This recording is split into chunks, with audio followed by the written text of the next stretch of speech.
I'm surprised that you haven't introduced the viewership. Yes.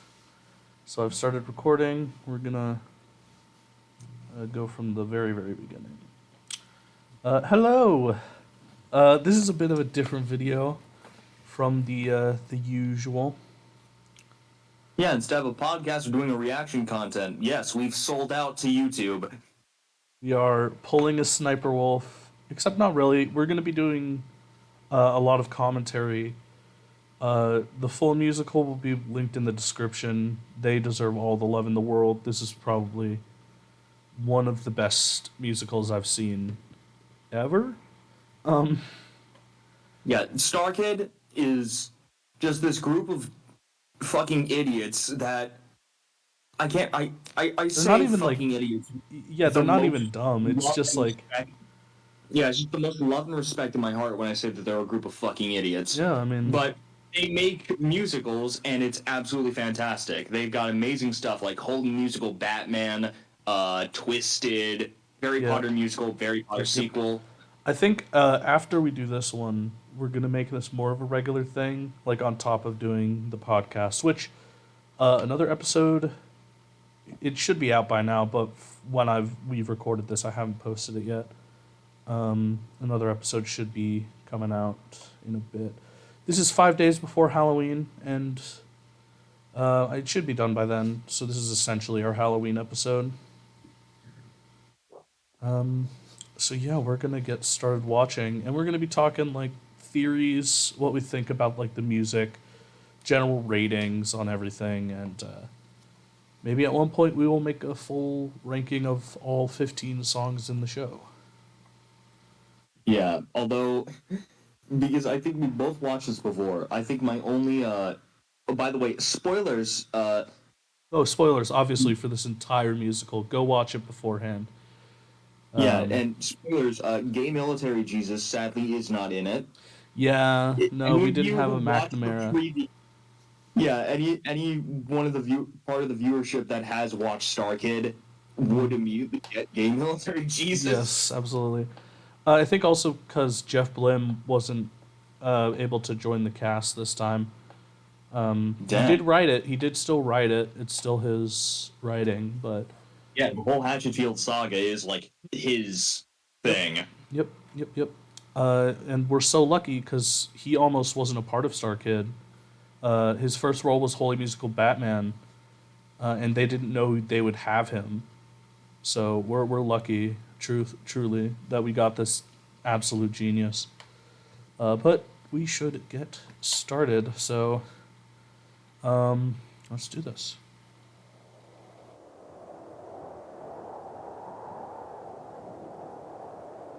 And this is definitely very like cinematic as well. I'm gonna lower it actually a bit on my end.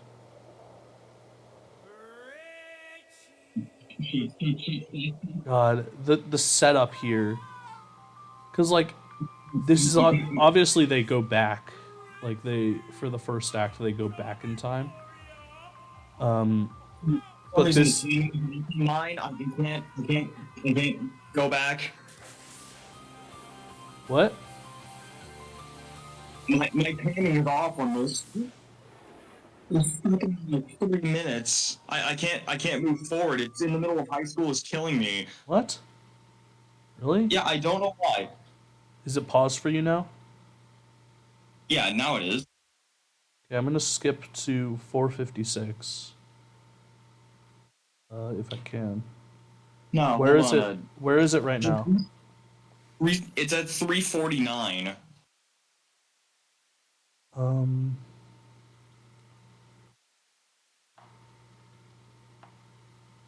is it still? I set it back to 0 on my end. We might have to restart the activity. Yeah. Okay. Or I actually have another thing.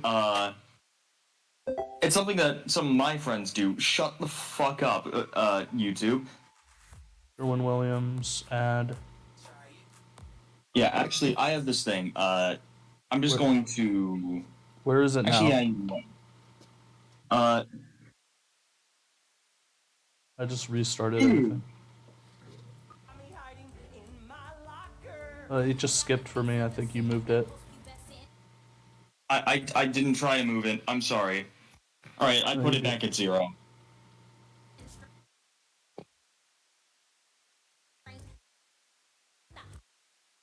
We're both pressing play. I think. I don't know what's going on. Not going to play. Hold on. Let's both leave. Okay, you're hosting. Let's go back to 0. Is it at 0?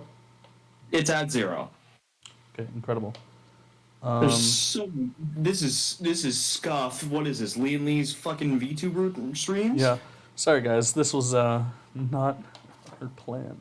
Go ahead and press play. Completely Let's see if this unexpected. works this time. If you're at 0, then go ahead and Yeah, press I'm in play. 0. I'm gonna press play. Is it going for you? No. Wait. Oh, there we go. Okay, we're synced up this time. Good. We're moving. As I was saying, this is Yeah. definitely their most cinematic that they've been with the camera work, especially. Yeah. I'm gonna turn on captions if that's all right. And you definitely have that feeling that because they did that a lot with Black Friday as well. It definitely feels more like a movie, but it is a stage show. Just the cinematics, and as I was saying before, it starts out like in the future from where we actually start in the show, which is a good hook, honestly. It's maybe a bit cliche, but it is a good hook, starting you in the action, and then going back and telling you how everything started. Yeah. In medias res is, I believe, what it's called. I believe so. Yes. There's a lot of very cool stuff that they do for the show, and I do appreciate it. Um, sorry. This is Chicago, right? No. They're in Hatchetfield. She lived in Chicago for some time. Oh. I can't remember. I'll put a. I'm sorry if I got that wrong. I'll look it up later. I'll look it up now. Why am I saying later? Couldn't look Oh, it is up this now. the dude who is the guy who killed 3 people in the Western show? Sorry? Oh, Corey Doris. Yeah. He played Cletus Jones. My name's Cleus and I killed 3 people. He also played the grandpa on that show. He was incredible. Indeed. This is Kurt Mega. So yeah, this is Kurt Mega. I don't think you've watched many of the Tin Can Bro shows. No, but I am aware of him from Black Friday. He's awesome. He's the best. President Kurt Mega. Yep. That I believe that is his actual name. He goes by Kurt. I believe he has a longer name. I think it's Curtis.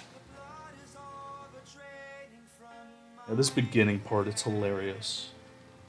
Just starting with "I'm dead." The perfect. Jeff knows how to write.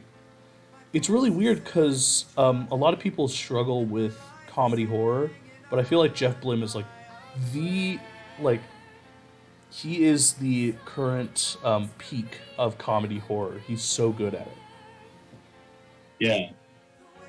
and I feel like uh, guy who didn't like musicals was very comedic based.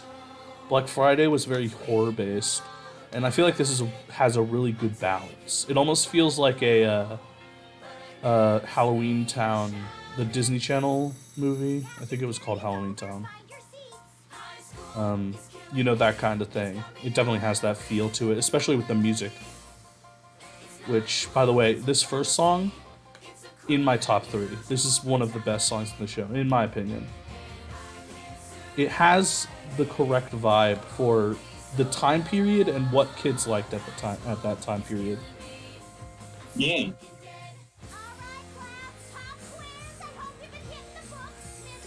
And of course, I forget her name, but this main character, Stephanie, she kills it. Her voice and I believe it's. Oh God, I'm gonna look up names. Give me just a moment. I should know this. I should know their names. I'm a very big Star Kid fan.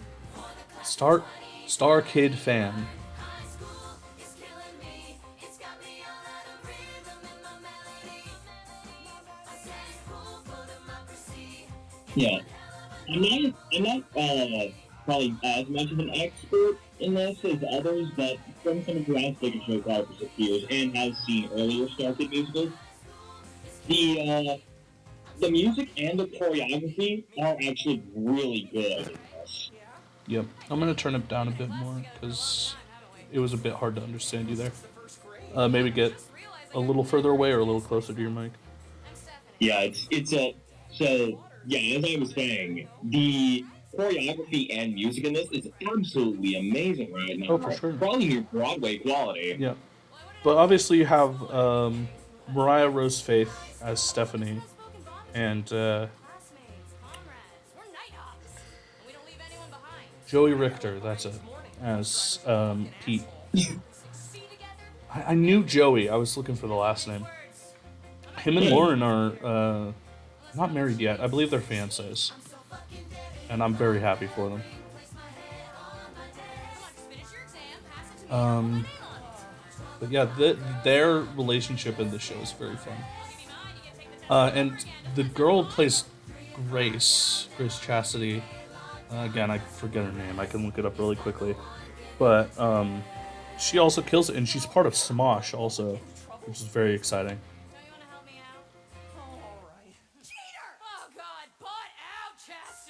Oh, there we go. Yeah, her name is Angela. Yeah, she is part of Smosh. She was in many of their videos very recently. And she was part of their playthrough of House on the Hill when they did the Betrayal Legacy version. She featured a lot in that one. But she definitely kills this role. She does fit that. Yeah, look at that. Yeah, This is amazing. she evil, absolutely evil character. I feel like they wrote her to be incredibly annoying, and they killed it. I mean, yeah, with a name like Grace Chastity, Well, yeah, it's kind of expected. and she kind of epitomizes the obviously not people like you who are very kind and actually very generous. She's People, she's the epitome of the people that are like, if you don't conform to my exact religious standards, you're an asshole. Like, yeah, it's in a way, although religion and intelligence in this case kind of go hand in hand because what it feels like is kind of the difference between like Odin and Mimir in God of War uh, Ragnarok. uh Because huh. one has they're both intelligent, but one has their intelligence tempered by compassion and genuine humanity. Stephanie Lauter, and then you have Pete Spankowski and Grace Chastity. I feel like this whole show is about breaking. Parts of this show is about breaking the social norm because you see Stephanie and you're like, oh, typical popular girl. But later on, you find out that she is sapiosexual. Like she says that in the show. So you have that sort of thing, and then Peter you see is the obviously with the outfit right now, like very unconfident, very wants to be invisible. But by the end, he's incredibly confident and he's more outspeaking. And then Grace, we all know if you've seen the show, you know what happens with Grace. I don't think I need to explain it. And I don't want to spoil it for people who are watching this without watching the show. Which, if you are, fuck you. Go watch the show. Yeah, go watch the show, bitch, bitch, Yeah, you bitch. should not be watching this if you haven't watched the show because we will be talking over it. I love that line. I didn't know you were funny. Neither did I. Incredible. Oh, here comes another great song. All of the songs are great. There are only a few that I don't like, but even those aren't horrible. Like they're still like, I think they're about average for Star Kids standards, which Star Kids standards is so high. They're pretty average for Star Kids standard. There's only one show of theirs that I don't like, and that's Firebringer. But everything else is just incredible. Obviously, this song is hilarious. The external retainer. Yeah, the headgear. I also love how uh God, why can't I remember names today? Hold on. John Madison, Joey Richter, and Lauren Lopez, of course, but the other two I can't remember for no fucking reason. But the girl that sings a solo in a minute, her unibrow in this song is hilarious. The fact that they gave her a unibrow and it looks fake as shit, but it's still funny. It's still great. Here, I'm gonna pull up the cast list so I can just refer to it later on. And Lauren, by the way, Lauren Lopez, she did all of the choreography. Yeah, well, that's even more talent added on the Starkid. Yep. Kim Wallen, or Whalen, I believe, is incredibly talented in her own right. Her work in these musicals is incredible. Oh, here comes the Broadway man himself, Will Branner. There he is. Yeah. Mans was on Broadway, and I cannot believe they got him for the show. What a talented man. Remedial algebra. My favorite line. Remedial algebra. Okay. Yeah, go ahead. You were saying something? Yeah, he feels so much like 1955 Biff in the Back to the Future movies, and I love it so much. Yeah. Yeah, he was in Back to the Future the musical on Broadway, and man, what a talent to get on this. Oh, he must have played young Biff, right? I think so. I can look it up. Hold on. If he did, it would explain everything about this performance. Will Branner. He was the cover for Biff Tannen. Yes. Which essentially it's like understudy. He knows the part essentially, so he can cover if in case something happens. But yeah, and he was in the original Broadway cast, so incredibly talented. Oh, this scene is also hilarious. Yeah, Kurt and Corey do so well as like the quote unquote friends of Max here.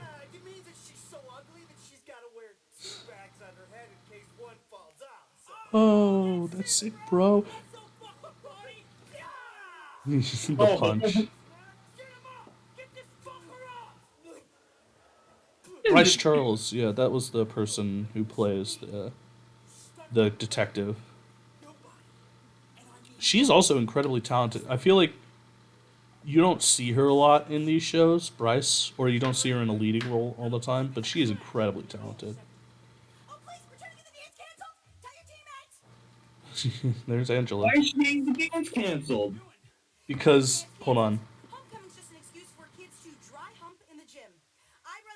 Oh no! Oh, I just now realized why. Spunk. he's so good at this role. Oh my god. Will is so good. Yeah, I only now truly realize. Oh fuck, she's not just a dumbass nerd prude. You know, like nerdy prudes and all that. She's also a fucking classical, stereotypical bad Christian. Yeah. It did give us one of the best lines, which was spunk from Will. So good. Oh my lord. Oh, here come okay. So one of the songs that I really don't like in the show, and it's a fine song, but one of the songs that I really did not enjoy was Dirty Girl. It's one that I skipped on my first watching because I was like it's a good song and I did watch it the second time I watched the show, but I don't know. I don't agree with it, and also it does not feel necessary.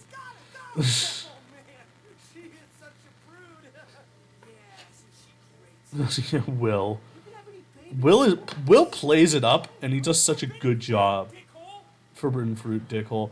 Will has the best lines in this show. Let's be honest. Forbidden fruit, dickhole. Here's something that I saw another YouTuber talk about this, and I agree with it wholeheartedly. Usually, with a villain in these types of shows, you'll have the song where the people that they've hurt are singing about them, and then they'll have their own song where they're kind of humanized, like they talk about their what they see themselves as. But Max, he just sings about how he is a monster, and it's great. It's awesome. Yeah. You better leave your host behind. I love the unrepentant villains. What? So great. Sorry, you're getting a bit muddy again. Yeah, it's. I'm sorry, it's just. I love unrepentant villains. Yeah. Unrepentant indeed. I would, if possible on your end, I would turn down the musical because I think that's messing with your audio a bit. Yeah. Oh, you're sounding a lot crisper now. Yeah, I turned down the musical volume. Okay, yeah, you're sounding better. Oh, Miss Tessberger. I can't remember if she and Solomon are supposed to be having a thing, but no, I think Miss Tessberger is just like like a helper of some sort. It's hilarious. But yeah, Solomon Lauder. Corey is so good at Solomon. And also, this is the second time in a Star Kid show that he has played Maria Rose Faith's father. Stephanie, next time you're gonna cheat, do it like a lawyer. Yeah. Is this similar to. Wrong me again. Is this similar to Black Friday where it's an alternate timeline, or is this just a prequel to everything and what set all the Hatchfield saga in motion? My belief on this is that there was an incurrent event which has to my belief is that there is an incurrent event or there's a starting event which most likely has to do with the Waylands and the Church of the Starry Children, because that history is consistent throughout the shows. And then there are also, and so that sort of triggering event happened, and the Lords in Black were sort of tied to Hatchetfield. And what ended up happening is there was some sort of either a timeline split or these are just multiple universes that we're looking at, where there are like consistencies, like Stephanie and Pete falling in love, Paul and Emma falling in love, Jane, who is the wife of the main character in Black Friday. I forget his name. The one played by my favorite person in the world, whose name for some reason I cannot remember for the life of me. Man, I am losing it today. He played the massive scorpion in Yes. Starship, right? Yes, he played Jafar in Twisted, that one. He shows up Yeah. in this one as Gerald, but that character's wife, and then also Emma's sister Jane. His name is Tom, the character, Tom. Yeah. So yeah, you have those sort of consistencies, which I believe is just like because of how these characters are. That sort of has to be what is there, and then the Lords in Black obviously can traverse these timelines. It seems like, especially Tinky, who is known as like the bastard of time and space, or I think it's the bastard of space and time. It doesn't really matter. And like he has like he speaks about it, and I'll point it out when it comes up during another one of my favorite songs, "The Summoning." So there's that kind of stuff. And I do have a lot of theories, but I'll point them out as they come up. But yeah, that kind of like triggering event with the Waylands, that's sort of the theory right now for me. It could be completely disproven when the next Hatchetfield project comes out, but that's sort of my thought process. And not even that right now. Where's your bow tie? People are going to start thinking you're poor, Pete. What? I'm trying out a new look, okay? God, I love Richie and Ruth. Yeah. Absolute icons. Lauren and John, absolutely killing it. I do also love how they sort of represent different parts of nerd culture. Like, obviously, Richie is like the geeky anime dude. I know what this is about. Um, Somebody walks to the and then office, Ruth is a bit more socially awkward. And then you have Pete, who is like the officially like actual nerd. using you to cheat on a test. Well, Yeah, I what could definitely tell the anime influence with Yeah, I do love one of his lines that name, go. but Go ahead. We just I don't know who the character is, but it's played by the guy who plays Paul. You're I not could tell some of the anime influence with that one spike in his hair. Oh, it's the character's name is Richie. anime love pillow. Richard Yeah. Lipschitz. It's a beautiful dream, but I'll never hold the real Ray and Asuka in my arms. Okay, yep. There's the first anime reference. We can probably count them out as they happen. To be honest. Yeah, of course it's gonna be overrated anime. Sorry. who do you think it is? Yes, I think Evangelion is overrated. Fight me. Pete? I agree with you. Telemarketers hang up on me. That's such a great line. I'm so lame. Telemarketers hang up on me. Hi, Pete, it's Steph from class. Oh, yeah. Stephanie Lauder, I know. Ruth's reaction. Nani? Nani? There's There's the second anime reference with Richie and the Nani. First, you know The Pasquale? Squallies. Yep. Yeah, I love that place. Yeah, their breadsticks are really good. What is she saying? What the fuck is she saying? Listen, I know this God. Lauren's just absolute queen, has been ever since the first Starkid I show. know. And Lauren's she so played great. Malfoy. And it sucks that she got lead in one of my least favorite Star Kid show. Oh my god! Oh my god! Could you hold on? Could you hold on for a second, Steph? What's the matter with you guys? You just told me not to get my hopes up. That was before Pasquale's. That's where all the cool kids go before homecoming. Wee-oo. This is not a drill, Pete. Wee-oo. Yeah. Date. And I'd ask one of my friends to do it, but I'm actually the smart one in the group, if you can believe that. I can believe that. Based on how we see her friends later, Freya. you're her only hope. Really, Ruth? Here's the third. Star Wars analogy. Need I go into why Attack on Titan is superior in every possible way? Yeah, okay. Shut the fuck up! Excuse me? Not you. Yeah, I think Ruth is regular geek, Richie is anime geek, and Pete We is call them a weeb. They're A weeb. A weeb. yes. So we have the geek, the weeb, and the nerd. Perfection, like the perfect triad of nerd culture. Yeah. I feel like yeah, you have that. Stop being gross, both of you. Yeah, and they're so well written as well. It does feel like they're real people still, especially when you hear It's funny. Can we just leave you hear Ruth's song later, which sadly isn't my favorite. It isn't one of the worst. Like I wouldn't put it as one of my worst, but for a whole evening? it is definitely less than some of the other songs in the show. Once. And yours But I think that's just because the rest, because Jeff Blim, he's such a genius. I don't think he can put his absolute genius into every single song in the show, because there's 15. here in 20 minutes. Obviously, some are gonna fall to the wayside, kind of. Oh, here comes a great song. I would put this middle of the road though in my ranking of all the songs. Oh, that's your perspective. I bet this song will suck.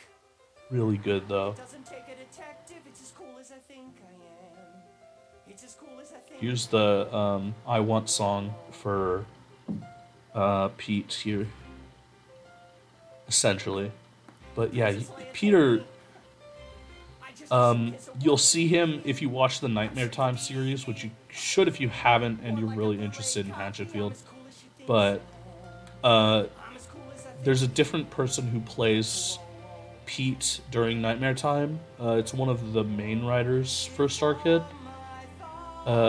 And he plays a Pete who, in that world, is a lot more confident than this Pete. So I think it is very interesting to see where that's coming from.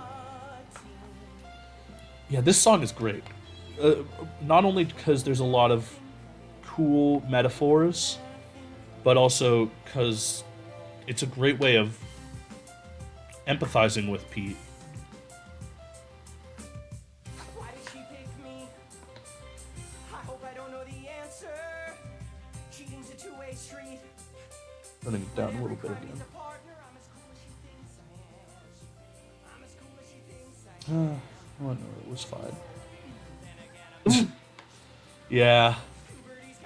Joey absolutely killing it as Pete here. Can that really be true? Smarter than she thinks she is. She's smarter than she thinks she is. What if I were wrong? It's only in my head. And then, of course, Kim with the unibrow again. Yeah. I believe that's Bryce. To the left of Pete here. That's Bryce. Yeah. Am I cooler than I think I am? Whoa. If I can. Dude, Joey's voice. Starkid needs to chill, man. They're stealing all the good talent. Listen to them, man. The harmony. I think Jeff, for this show, he pulled out all of his harmonic skills. Oh, what a... Listen to that. Like, the rise and then it just cuts. That's so good.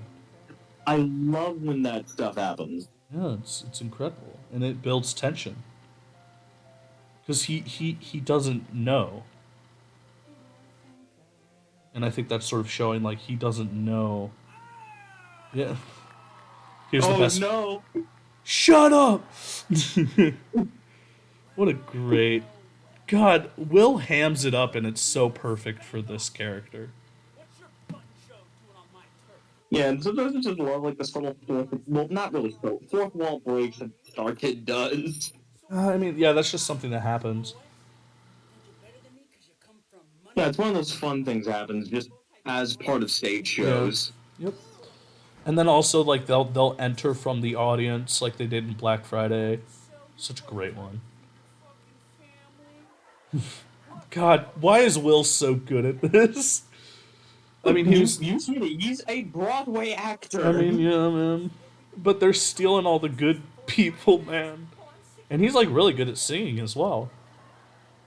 Yeah, that reminds me of a very, very stupid pipe dream. What pipe dream is that? Star Kid Broadway. Please, dude.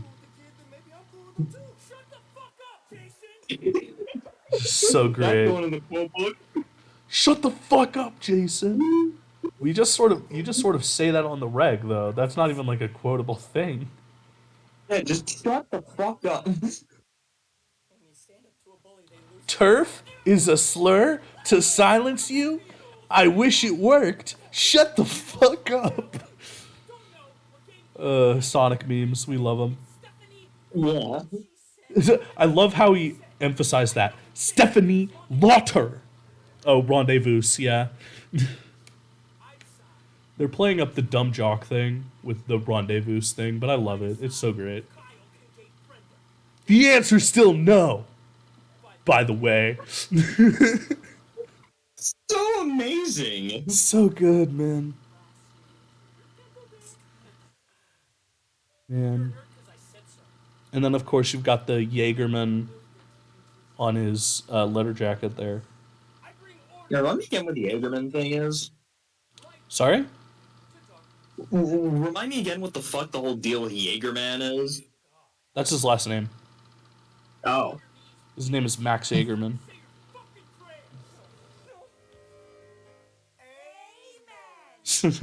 that transition is great. no. Say your fucking prayers, and then we cut to them praying over their food.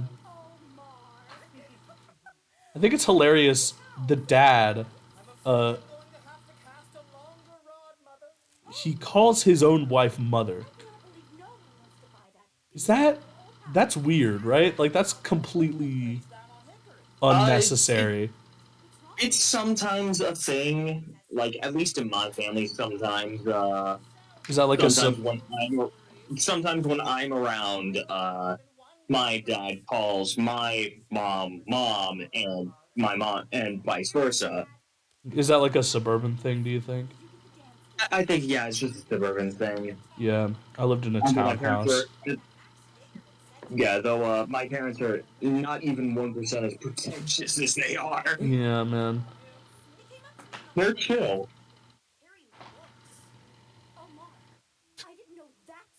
And it's also funny with the whole Christian thing because one is Yeah. Catholic and the other is Protestant. Yeah.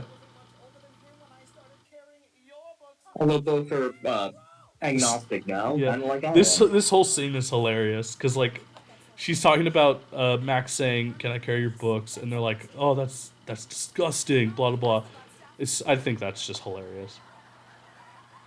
Can I carry your books? Is disgusting. No, it's a sign of good manners and wanting to help someone. They are. You don't understand. The chastities are. Yeah, that whole moment is great because she's thinking about what he said to her, and he was all like, "You're a dirty girl, aren't you?" So she's thinking about that shit. Angela killing the confused confusion there. Confusion. Yeah, look at okay. This is actually really cool continuity. During abstinence camp, which was a Nightmare Time episode, Grace says that she bathes in a swimsuit because no one can look at her naked, not even herself, until she's married. So she's bathing in a swimsuit. I thought that was great. Oh, this again, probably my least favorite song from the show. I don't know. There's something about it. It makes me. The scene makes me uncomfortable too. I mean, if that's the intention, then yes. I think it is kinda in a way. Because what we're watching is Grace's sexual fantasies. The head shake. He's playing up. Oh, you know who he reminds me of? I didn't think about this. He reminds me of Germa. I can't unsee it now. Yeah, he both looks like in his. Yeah, man is jacked. He's a Broadway star. What did you expect? Anyways. Grace, let me take your place.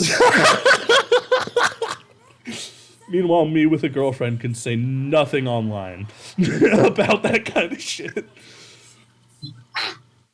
I love Jesus. But there's one thing I love more. I love to fuck. So great. I mean, Will is still hilarious during that scene, but this song, again, I don't know.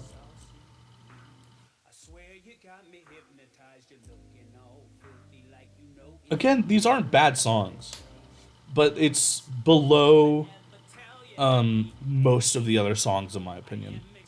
Yeah, which is still saying something considering the fact that this song is still good. Yeah, exactly. Quite good. Yeah, again. I mean, Jeff, for all of his musicals, none of his songs are really bad.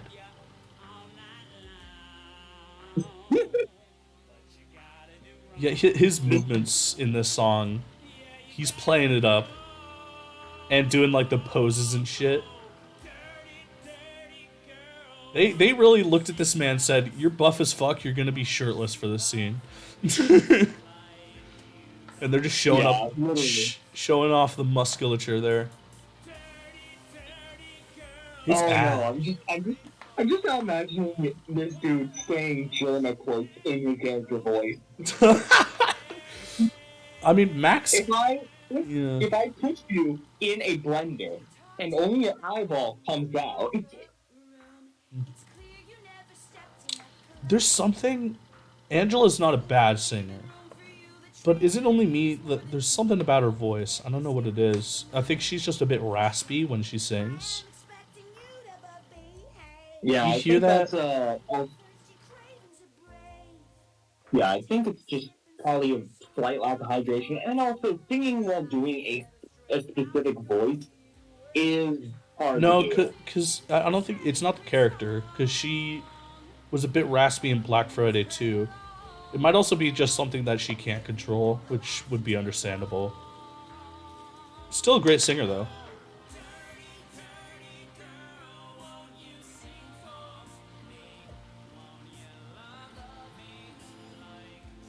Still killing the harmonies, Jeff. Goodness me. The face! Wait, did you see Max's face? That was Yeah, great! I didn't notice that before. yeah, both are nailing the facial expressions, especially Dude, what yeah, is both of this? them. Just the looks of confusion, and then also I think in the terminology, it's a form of like hyper reality. Well, yeah, it's supposed to be fantasy. I don't know why I never realized the facial expressions that they had for this song. What's that tattoo? Hold on. Is that a turtle? Yeah, turtle and an umbrella or something like that. I think that's just something that Will has. I don't think that's a character thing. If it is, then that's Yeah, hilarious. that just that would be amazing. Oh, I'm just also just thinking of the quote. I love Jesus. Yeah. Dramatic head total. I do love how they fake an ending there. That's a good. That's like it again. It's something where like lulls the and Sideways talks about this in his episode about cats. He talks about how you can cut off the music for a minute, and that will make the ending more dramatic. Because it sounds like it's like a sudden burst of energy almost. Oh, this ending. Doing that steam shit with his ass. With his ass. Yeah, he did the licking your finger, pressing your butt, and going. Tss.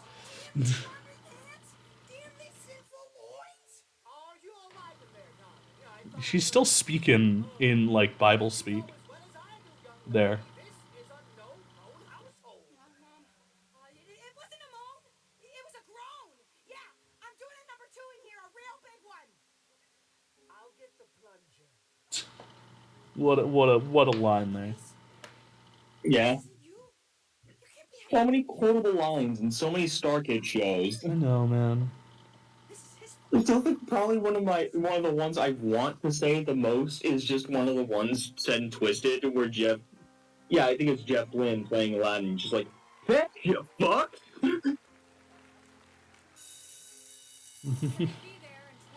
Yeah. I also love when he's talking to himself like the evil Aladdin. He's like, he's like, wish for stuff, jackass. You'd save that place for like the fifth date. That's probably just like the identical, like in your D&D campaigns, the identify spell talking about the wish spell. Oh yeah. Who is this guy anyway? Standing up to the mayor's daughter? Race and Kim playing the dumb cheerleader characters, incredibly hilarious. They do it so well. I don't know why though. Well, they're both incredible Yeah. actors. I shouldn't say that. Oh my god, the fucking bow tie. That Yeah, line. the only That thing- line right there. Oh my god, the fucking bow tie kid. uh Kim and Bryce deserves leading roles, man. Yes. Also, Oh, you have this Yeah, this is a welcome change of pace from the only other time I've seen two dumb cheerleaders together, and that's the Succubi cheerleaders from She Kills Monsters, where they were in the behind the scenes photos. I got both of them to T pose over me for a photo. Yeah, well. Oh yeah, I remember that. I I I don't. I'm not gonna put that image there, but it's a great image. I forgot about that line. We thought you were waifu material. Ruth and Richie are absolute icons. What the hell happened to Pete last night? Oh, she's touching me. Lucky.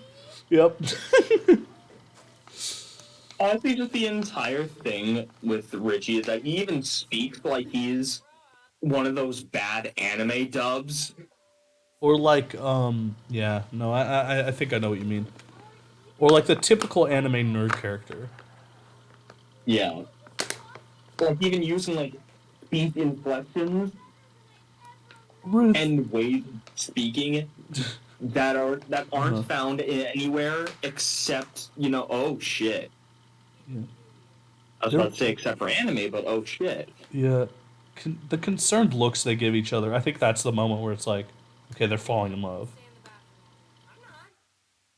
I'm not. Also, Ruth needs to chill the fuck out sometimes. Who she, does?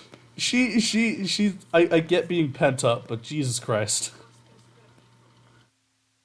It's like I said, I'm not allowed to talk to you. Who does Max think? Also, yeah, the makeup looks surprisingly like real I'm sorry, Well, for yeah, that black eye. the makeup artists are incredibly talented, especially since in one intermission plus a little bit of time, they turn Max from regular high school kid to the ghost Max. well, we have to do something. And what, pray tell, may that be, Stephanie? I don't know. We. Destroy him! Grace starting her villain arc. God, fun. Out, Chastity. This is none of your business. Oh, it very much is my business. And not just because I'm the hall monitor and there are two girls in the boys' bathroom. Detention for both of you. God, you suck, Grace. Yeah, she does. She does suck a little bit.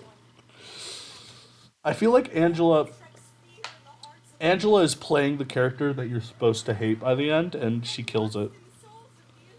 I mean, yes. Strip him of his power and leave him. It's one of the things that she nails amazingly because Yeah. even with Laura, when she plays a character you're supposed to hate, you can't help but love it because Sorry, do you mean it, Lauren? yeah, Lauren misspoke. Yeah, that's fine. Yeah, I agree with that. Lauren's characters, she always plays them. She plays them incredibly well. Like, let's not discount her abilities, but Yeah, yeah, there's but it's definitely. Yeah, Angela, it's she's just yeah. With Black Friday, she was great at playing the hero, but here she's incredible at playing like the anti-hero. Because she's it's not really anti-hero. It's more just fucking villain. well, by the end, yes, she is a villain, but until the very end of the show, she is kind of an anti-hero because her methods are horrible, but she's still trying to help. But by the end, when things happen, people who've seen the show know. Which again, if you're watching before you watch the show, fuck off and go watch the show, please, Please. please, dude. But yeah, she really is an anti-hero because her methods are horrible. After Max dies, her methods become worse and worse and worse. Kind of like a very certain 2099 era Spider person Yeah. in a certain movie, and unlike the comics where they actually are a hero. Yep. Yeah, we're talking about Miguel and the new Spider Verse now. I love how we're reacting to a Star Kid show, but we'll go on random tangents because of what's happening in the show. This is just something we Yeah, do. If you haven't seen our podcast, this is just what we do on there. that's what happens when you have two best friends just talking to each other about random shit. Yeah. I do love how Grace is interested in Max to some extent. Like that I think that's okay. Shut up, Grace. Um, but yeah, she definitely is interested in Max, but she doesn't want to accept it. Sorry, that's me. I'm allergic to deodorant. Bathing isn't safe for me I right just love now. that instinct of sorry, that's me. Yeah, Grace with bathing isn't safe for me right now. Wear antiperspirant, I break out in hives. And I scratch them and they bleed and pus comes out. TMI, Ruth. I get pus in my pits. Yeah, Don't bully me. Ruth is yeah. She needs to calm down and not overshare. Bait for our trap. You're gonna tell Max Jagerman something super fun is going on in the Bailey place. Something he wouldn't want to miss, like a Bible study. Or a party. Yeah, they're really overplaying the Kristen bull crap. Oh, I here's a great mean, what? yeah. Here we go. This song is actually really good, and I think it's in my top five.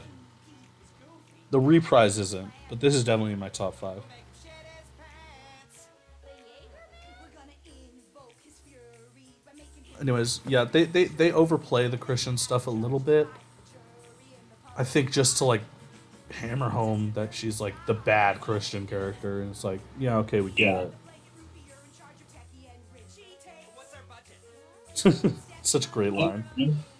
After this, I literally am going to go into this because I still have ideas about a certain game about a vampires and masquerades. Yep, I did see that. Ah, the harmonies.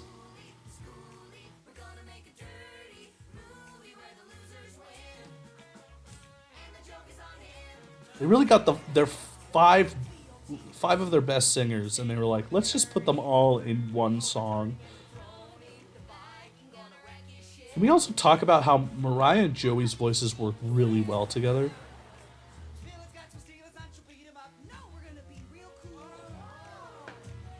Do you agree? Yes, I'm just invested in this. It's awesome. Yeah. I That's love the beat, the way the words word.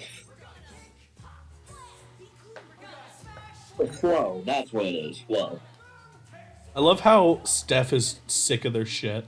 Did you see her in the back? Yeah. Beans the cool, keep the beans the cool, keep the beans. Beans cool. Beans school? Excellent. I memorized that entire part. It's so funny. And also powerful Bill and Ted Bill and Ted reference with the excellent. Yeah. There's a lot of like deep cuts in this show. It's I great. mean, they're all just a whole bunch of nerds. True. I mean, when you have a bunch of when you have Jeff Blim, who's obviously a nerd himself, in some regard, and then you add him to a group that is also incredibly nerdy, you're gonna get shit like that. And then also there's a lot of deep cuts when it comes to Star Kid lore, with Hatchetfield at least. Yeah. Oh, here comes a deep cut when it comes to videography. Shooting in wides sucks. Like as someone whose father is a videographer and then also who has done like amateur video work before, shooting in wide sucks because like the entire thing kind of ruins the image. But yeah, for darker shots, you're gonna have to shoot in a wide because it gets a lot more light. Anyways, nerd shit over. I'm done. Yeah, there's the joke with Ruth and the telemarketers. I'm nervous. No, don't be. You got this. Ruth's reaction. Yeah, and of course, keep hearing about like Grace and all that with with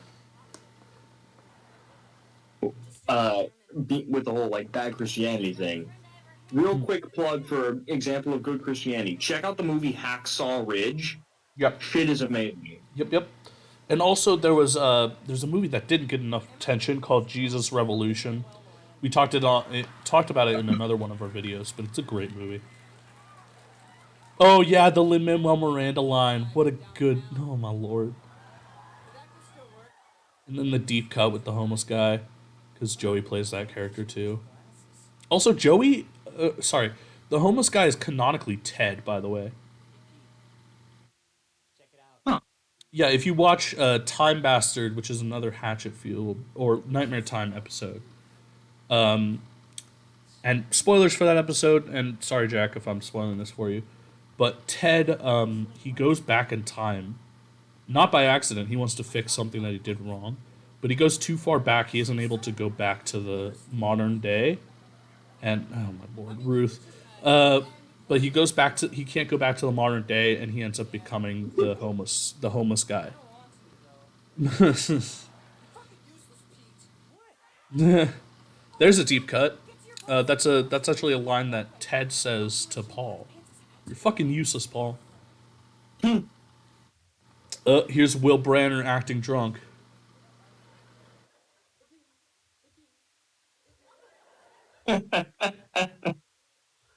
Man, it's the Jägermeister. I brought Prudes. Ruth, cue the sound effects.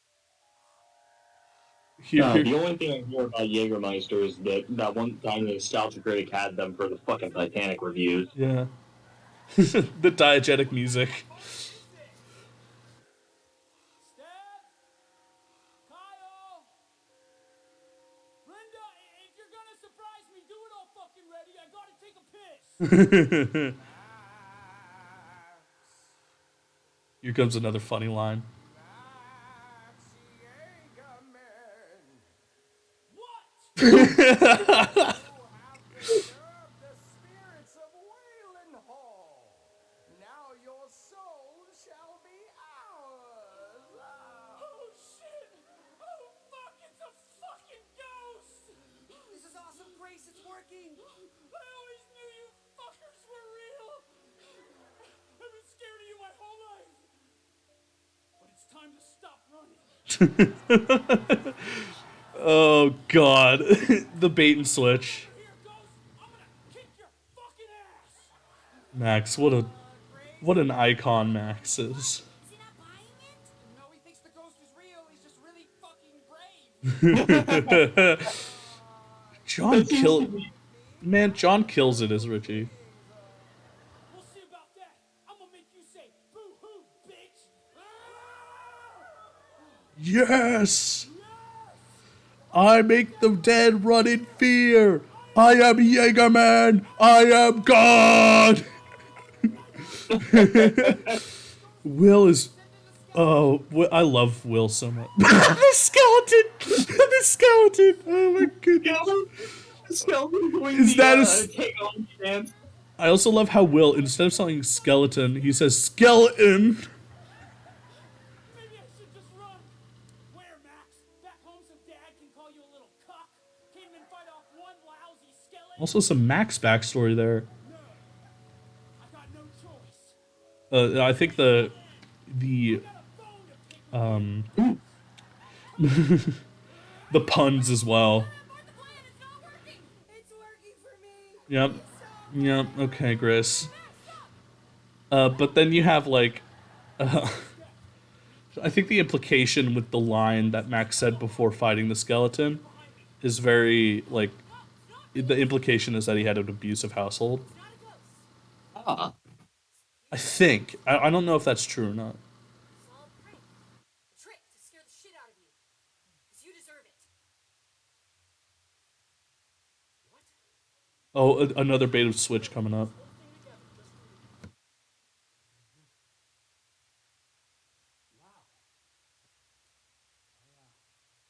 I thought you guys hated me. Oh, Will, what would we do without you? This was really great. What a moment, man. You're not pissed? Oh, Are you kidding? Max. No, this is like the nicest thing anyone's ever done for Yeah, no, that's the sad line with Max. The ghost came out, and my heart was like, doo, doo, doo, doo, doo, doo. Oh, and the skeleton. Oh, The way he says skeleton. Why does it hit me so?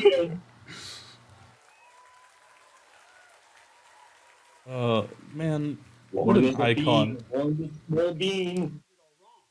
I can't believe that, like, we ever didn't have Will in Star Kid. He fits in so well with the rest of the crew.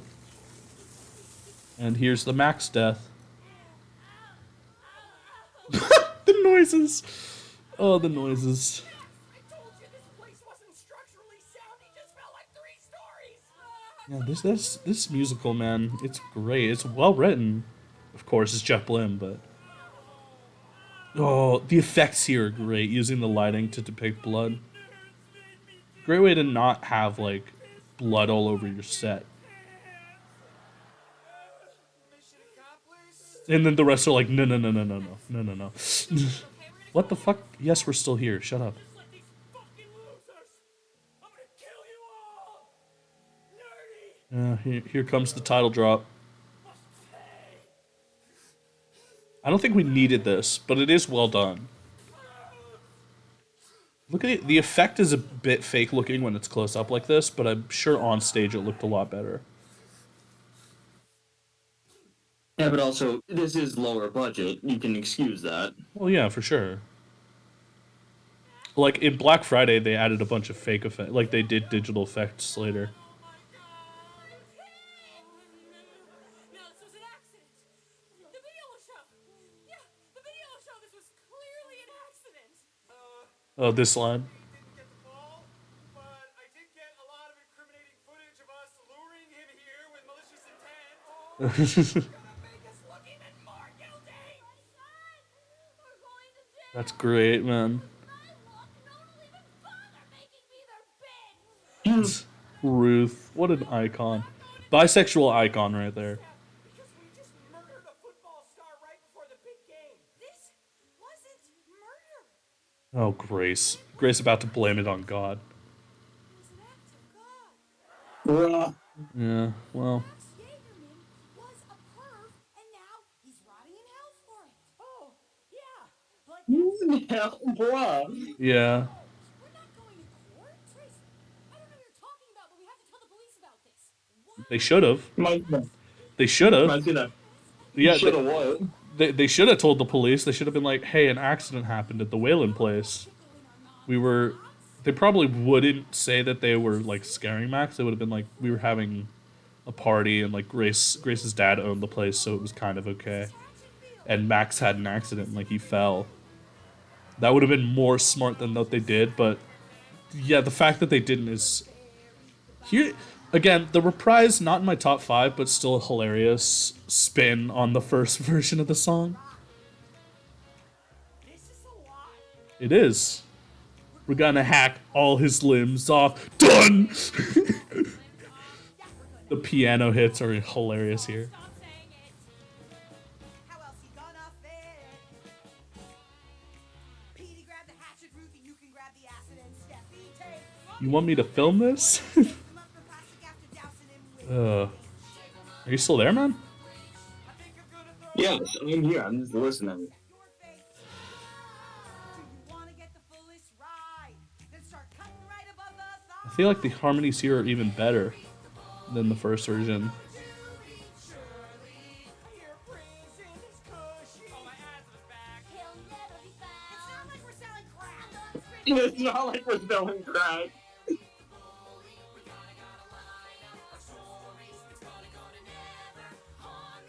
Yeah, Mariah hit that high note. Jeez.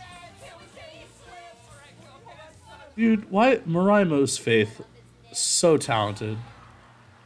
Even just as like an actress, she's incredible. Yeah. Here we go. Oh, Dan and Donna. This is the first appearance of Dan and Donna. The announcer there, I believe, is Jeff. Or no, I think he shows up somewhere else actually. I don't remember who that is. Obviously, yeah. What? Sorry, go ahead. Your mic is doing a bit of a thing. What's going on? This thing. But you can rest assured. What's happening to it? And never mind, it's gone now. Oh, I got close to the mic. Sorry, I'll try to stay a little bit far away. I will not let the disappearance of one boy affect our team's performance in the Or it might have been because it was up against the fan, like it was vibrating the mic. I don't know. I'll just be careful. Yeah.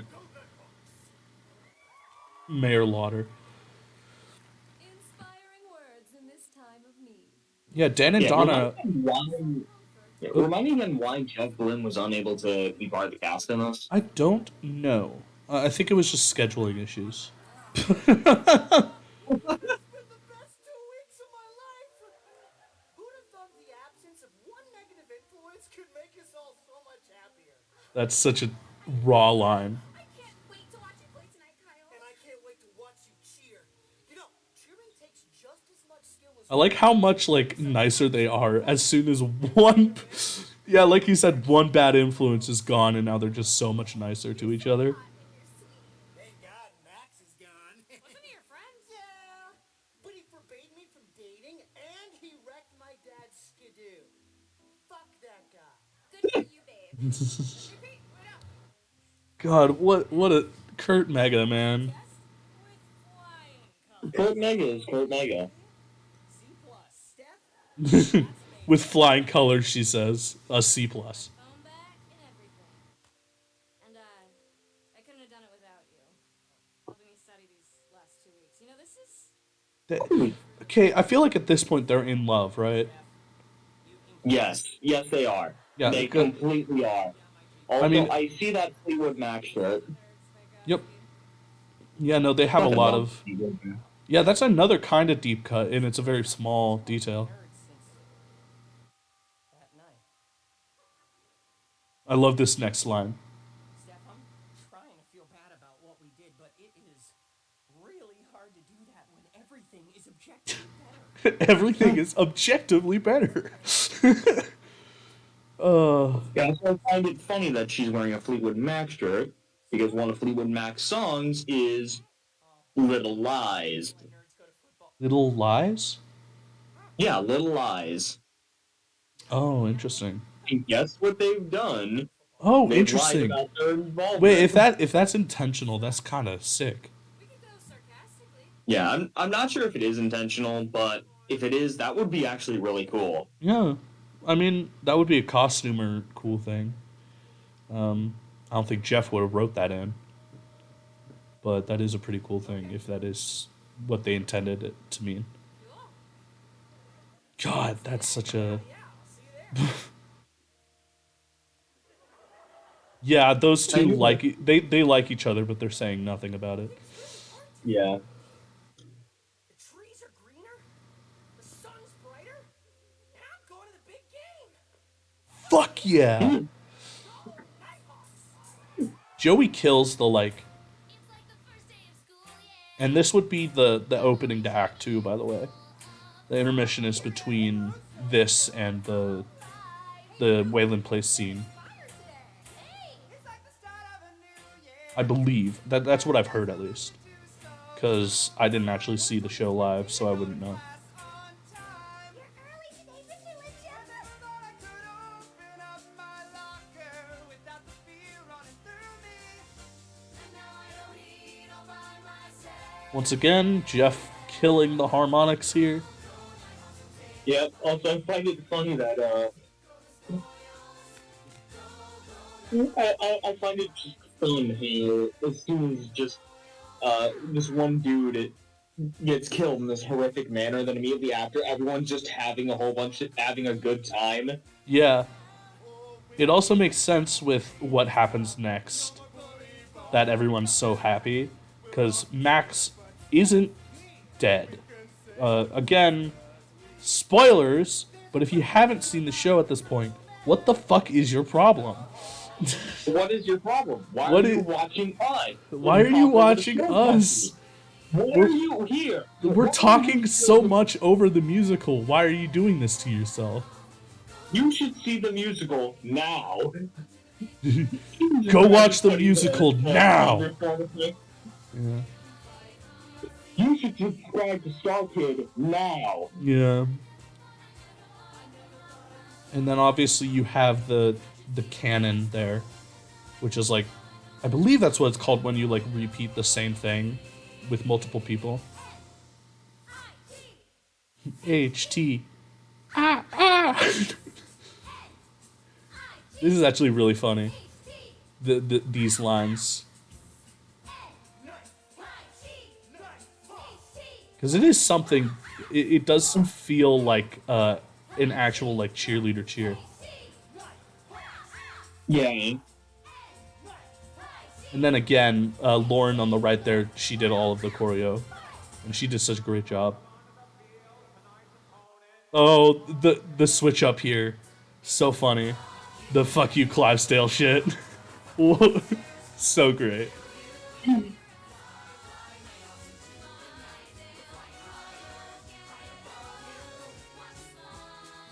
The splits, Bryce and Kim with the splits. Yeah. Yeah, I can just imagine just with the just like a normal cheerleading thing, and then they turn over to the other team and they just start saying "fuck you." Yeah. Also, John must be sweaty as fuck right now under the mascot costume. I mean, yeah. I can't express how proud I am of this team. Over the past 2 weeks, I mean, there's a reason why, and trust me, this actually is like part of this. Why more expensive fursuits, which are similar to mascot suits, don't at me, Okay. to Yep. have things with internal cooling systems. Yep. No, I know what you're going for there, but like the fact that we went for, I mean, yeah, I get where Did you you got reference the that. Godzilla suit? Because with the Godzilla suits, the original one, 1954, which didn't it wasn't even made out of rubber. It was made out of fucking concrete. Yeah. The actor Haruo Nakajima, over the course of filming, lost 20 pounds in the role, and all of those pounds were lost through sweat. Yeah. But Apparently trust the me, yeah. internal cooling systems are vital. Yep. Also, Squid just sent in the chat. Squid is one of our friends. That apparently the FNAF movie's pretty good. But anyways, it's kind of It's kind of related because of the mascot shit. Yeah, actually, the funny thing about that is, the funny thing with that is that they, the Springlock suits in FNAF. Yeah. Jim Henson's Creature Shop, which are the guys that made the animatronics in the movie. Oh, interesting. Yeah. Yeah, they've not only invented similar things to Springlock, but also perfected Springlock so that they're not dangerous. Wow. That's pretty cool, actually. But yeah, John here. This scene is sad when you know what's coming next. They're my bros for life. You know, For the first time, struggles with the suit.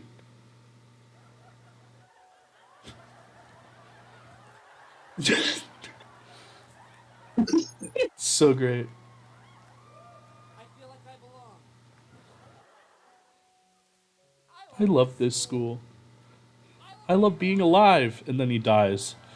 Yeah, I'm just about to say, as soon as you say "I love being alive," you instantly know that they're gonna die. Especially since this is a slasher horror. I do love how they're sort of mixing. The first show was kind of like apocalypse horror, like zombies type stuff. And then the second one was kind of Cosmic horror. cosmic horror, Lovecraftian style stuff. And this is like pure slasher horror. It's so great. Oh, here comes the makeup. This makeup is so great.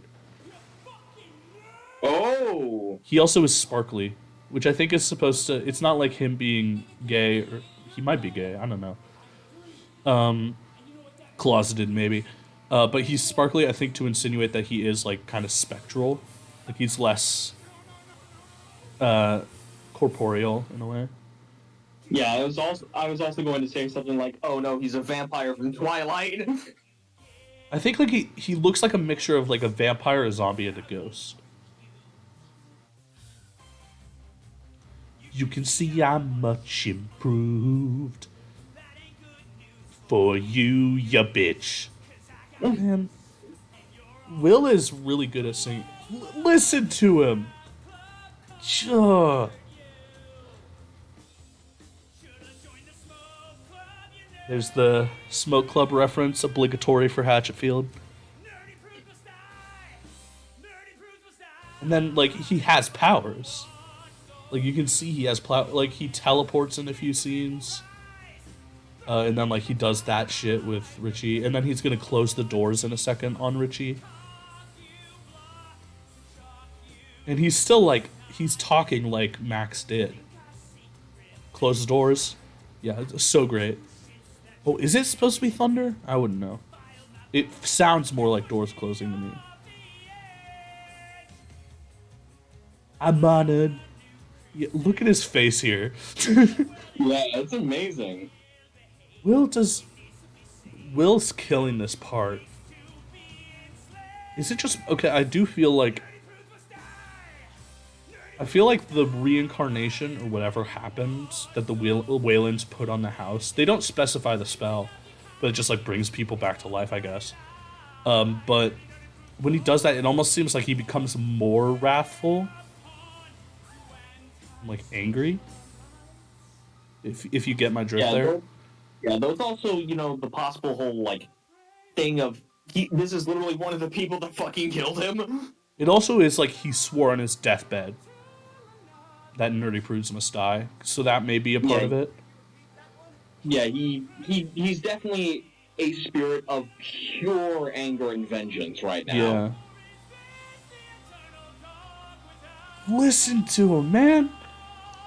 This is definitely one of my favorite songs, again. And then John.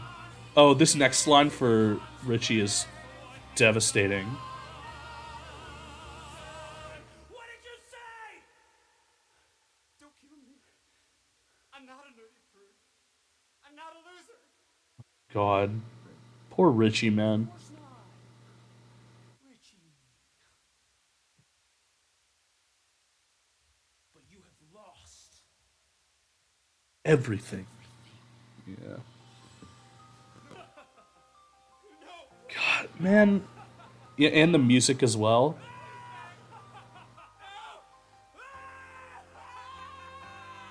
Jeff knows how to write the. Oh, there's the Nightmare Time motif.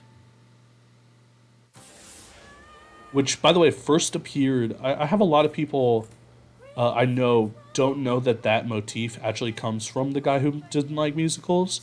It's in the song that.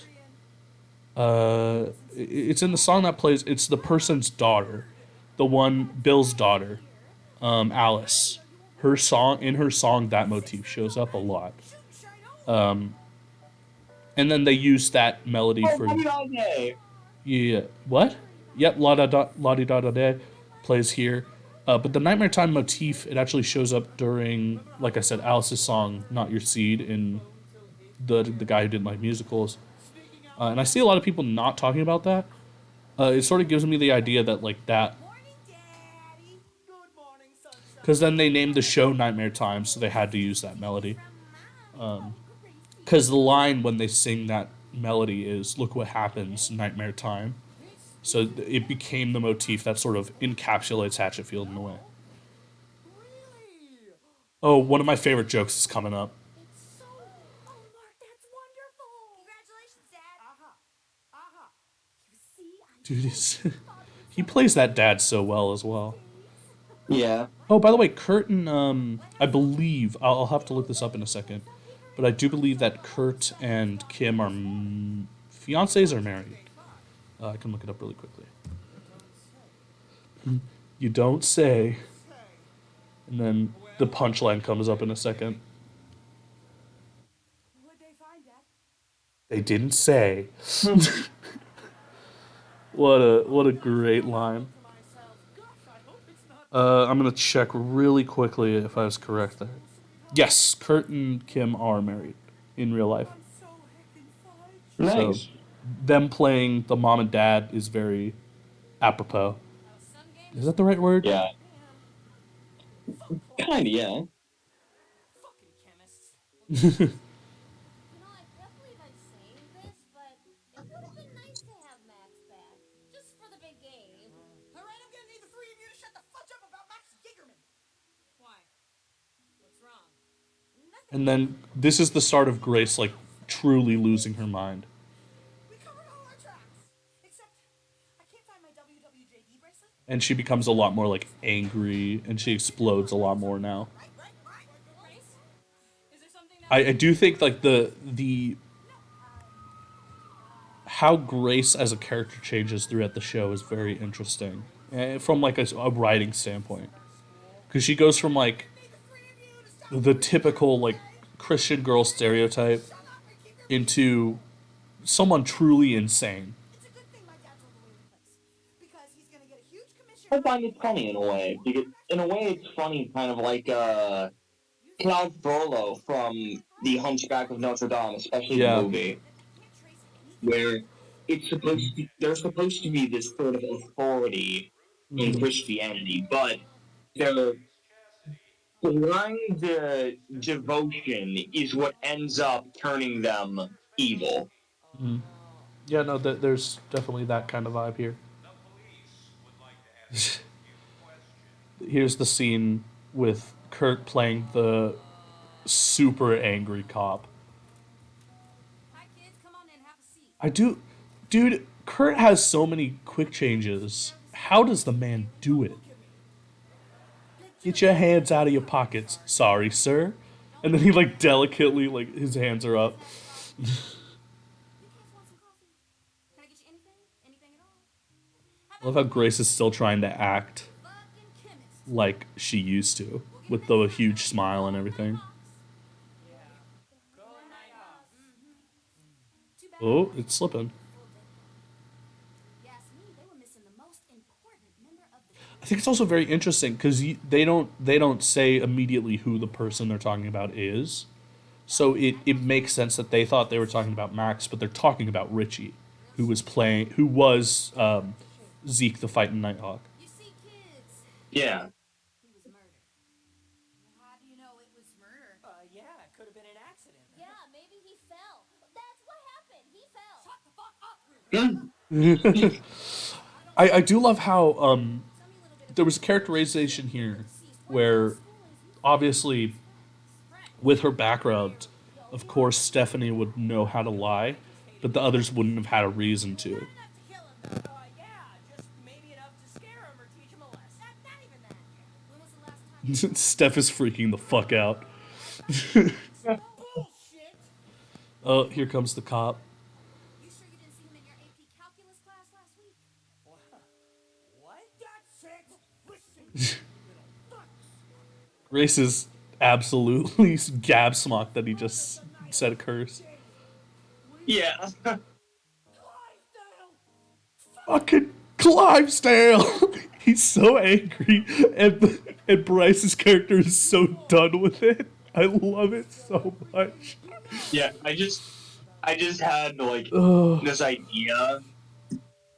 I just had this idea that if Jeff was allowed to if Jeff was able to be part of the cast, he would be playing this, and he would also be playing like a similar or the same cop from the cop musical number from the guy who didn't like musicals. Oh, you're talking about Sam?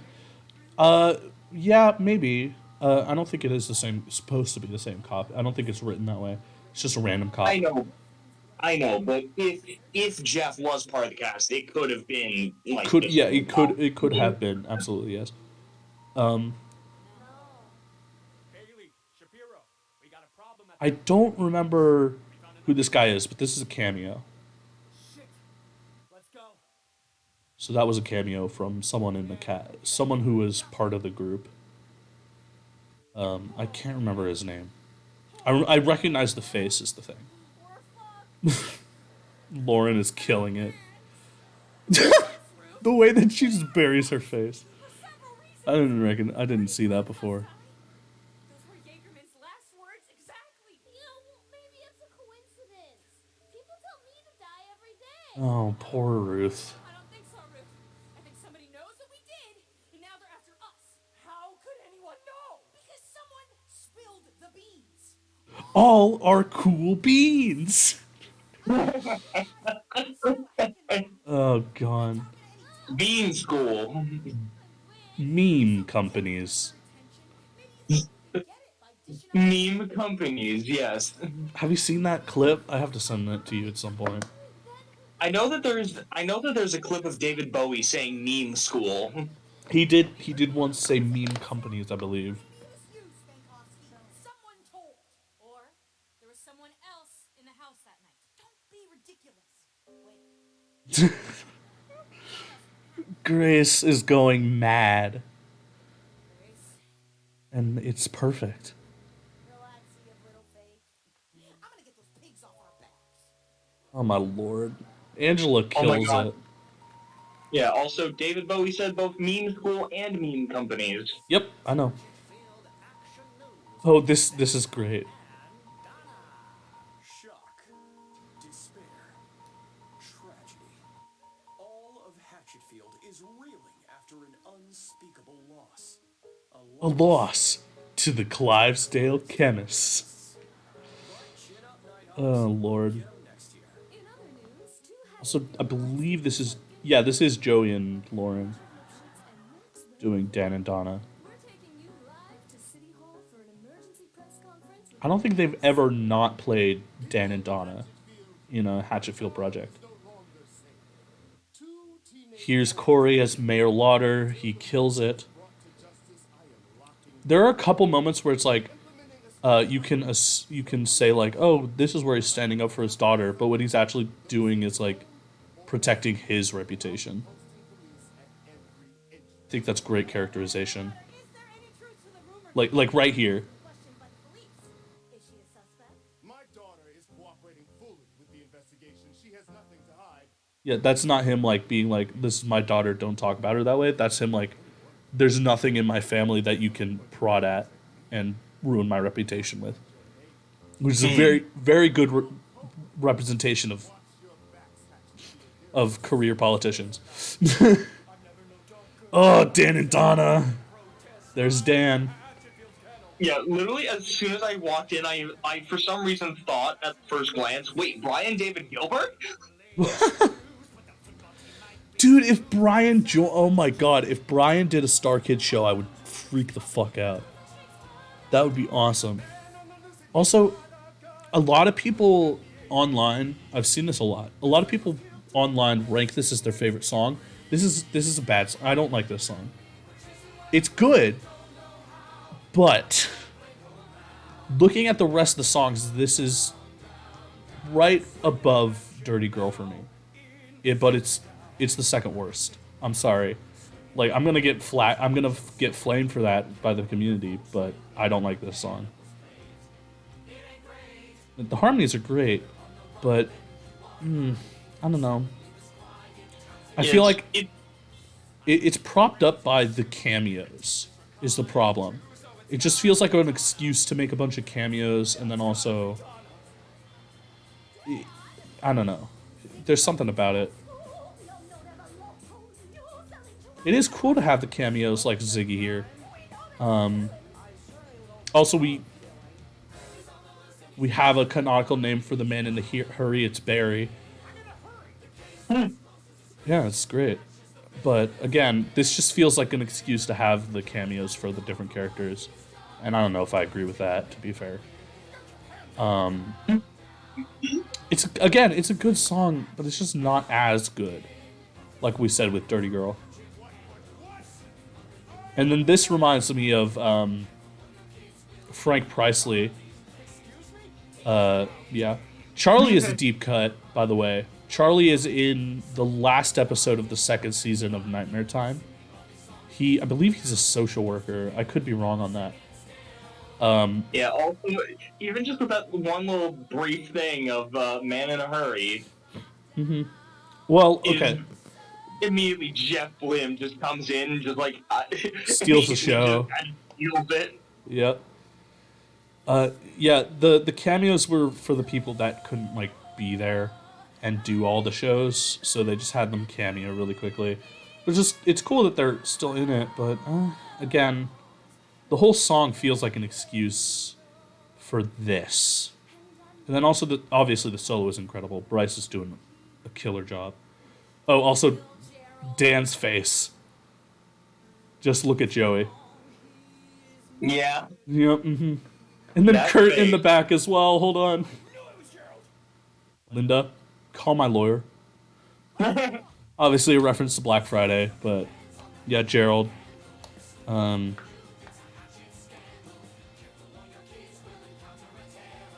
why can't I remember his damn name? The actor. Fuck, I love him so much. He's such a great actor. Why can't I remember his damn name? Hold on, I'm looking it up. Will I shit? And then also, like, that line. What the fuck does that mean? Like, I'm sorry, but that's just not.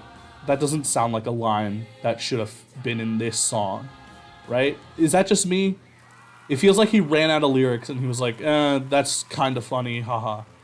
I don't agree with it. I'm sorry.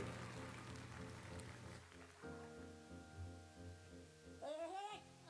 School is on lockdown. Where do you think you're going? Rehearsal. I'm running the light board for the school production of the barbecue monologues. Ah, barbecue monologues, eh? I saw that in New York. Uh, How was it? hold on. Barbecue monologue. Dylan Saunders. That's who I'm thinking of. God damn. Dylan Saunders. Dylan Saunders. Oh yeah, the barbecue monologues. This scene's great, by the way. Like this feels like this feels like what they did with Working Boys and with Santa Claus is Going to High School. They always have one of these breaks, and it's hilarious. Like that feels like a consistent thing, and that's something that I'm okay with. That's like the sort of thing where it's like, okay, it's consistent across the series. It's kind of funny. And then Joey. Thing about a barbecue. God, I love it. Together, Oh God. all walks of life. There's a story behind every burger. Also, none of these are the main characters except for Ruth. These are all like side characters that don't actually have names. None of these are the actual characters that they play in the show. Again, except for Ruth. So all of these actors are just doing another character right now, and then they have to change back into their main character costumes. Family. Hey, I should. Betrayal. And then obviously with John. I just want my neighbor to finally notice me. I want to remember who I am. Yeah. This is the story of my barbecue. My barbecue. My barbecue. The barbecue. My barbecue. Yeah, John. And then the pauses are great as well. God, what a great scene. Fucking transcendent. Fucking transcendent. Yeah, that's what the other cop says. He was like, I saw it in New York. Well, yeah, how was it? Fucking transcendent. Yeah. That's Corey. Corey's cop character. I want to remember who I used to be, Trevor. Oh, I guess they do kind of have names, yeah. They're kind of one-off names, though. They don't really... All right, everyone, let's take care of your places for the top of the show. Yeah. Thank you, Ken. Ruth, we need to refocus that light center stage. Ruth's reaction. I guess. Lauren kills it. I mean, like, Lauren in every show, you can't help but just love her. Except for Firebringer, which I think is another reason why I don't like that show. Firebringer is Firebringer. That's one of those things where you just take that, put it over there, don't look at it. Firebringer and A Very Potter Senior Year are the only shows in Star Kids catalog that I would call bad. At least as well as Sorry, they're not bad. They're not it wasn't for my they're not at the average of what I expect for Star Kid. Below 'Cause- average. Yeah, it's the normal average for just shows in general. Which for Star Kid is below average, if you'll believe it. But Firebringer felt like a show that was created more for the message than it was for the story. And What's the message? girl power, I think, or just like, I don't know. I don't know. That's again the problem. Like I feel it feels like I am not saying it was, but it feels like they made the show more for the message than for the story. And then with a Harry Potter senior year, that just felt like nostalgia bait. Like I'm sorry, but the other two were fine as they were. Senior year wasn't necessary, although it does give us one of the best songs in Star Kid history, which is "Nothing Is Made to Last." That song broke me, and then also Sidekick because Joey is an absolute beast. Oh, this song, yeah. I feel like Ruth is playing. So Lauren is playing Ruth, who is playing a character and singing a song in character as In Ruth. character. As Ruth, yeah. So like Lauren is doing such a great job in this scene because Ruth is playing a character, but Lauren is playing Ruth.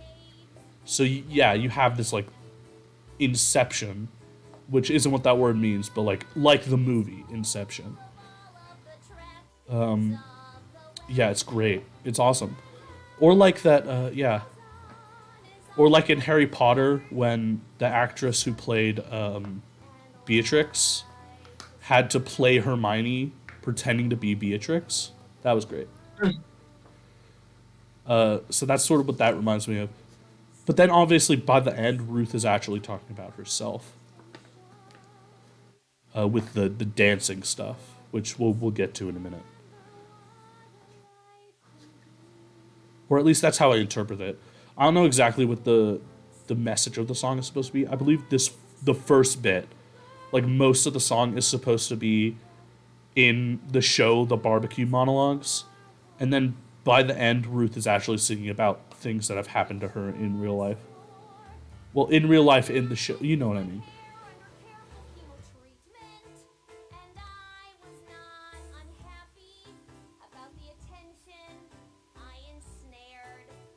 Judge me, Lauren. Yeah. I don't know. Yeah, this song. I feel like this song is the underrated song for this show. Maybe not. No, there's another one. I can't remember which one it is. No, a lot of people actually kind of like this song, and I agree with that. This is a quite good song. Not in my top five. I'm sorry, but it's definitely above average for Star Kid, which is surprising. A lot of these songs are above average for Star Kid, to be fair, because it's Jeff Blim. You haven't talked for a while. Are you just listening to the song? Yeah. Yeah, that's fair. And I'm Also- also just listening to you talk because you were on for quite a bit. Well, yeah, sorry. But yeah. Also, this is a song that's finally actually in Lauren's register. Because she's not soprano, but she also isn't quite alto. So it's nice to have a song that's actually in her range. Because she is quite talented. Yeah.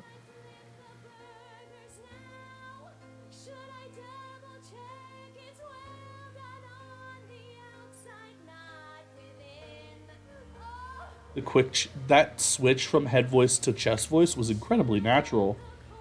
Yeah. That was great. Lauren's doing an incredible job.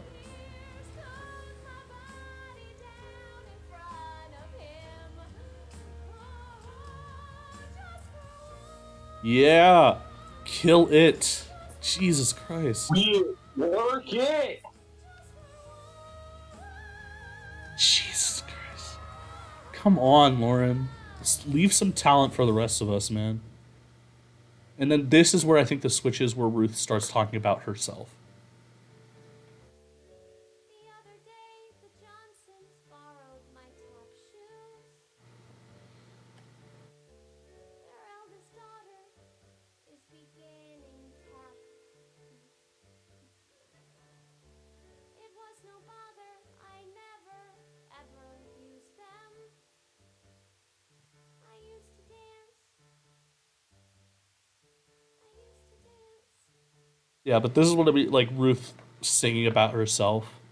And then you have the worst thing happen to her right after, much like with Reggie.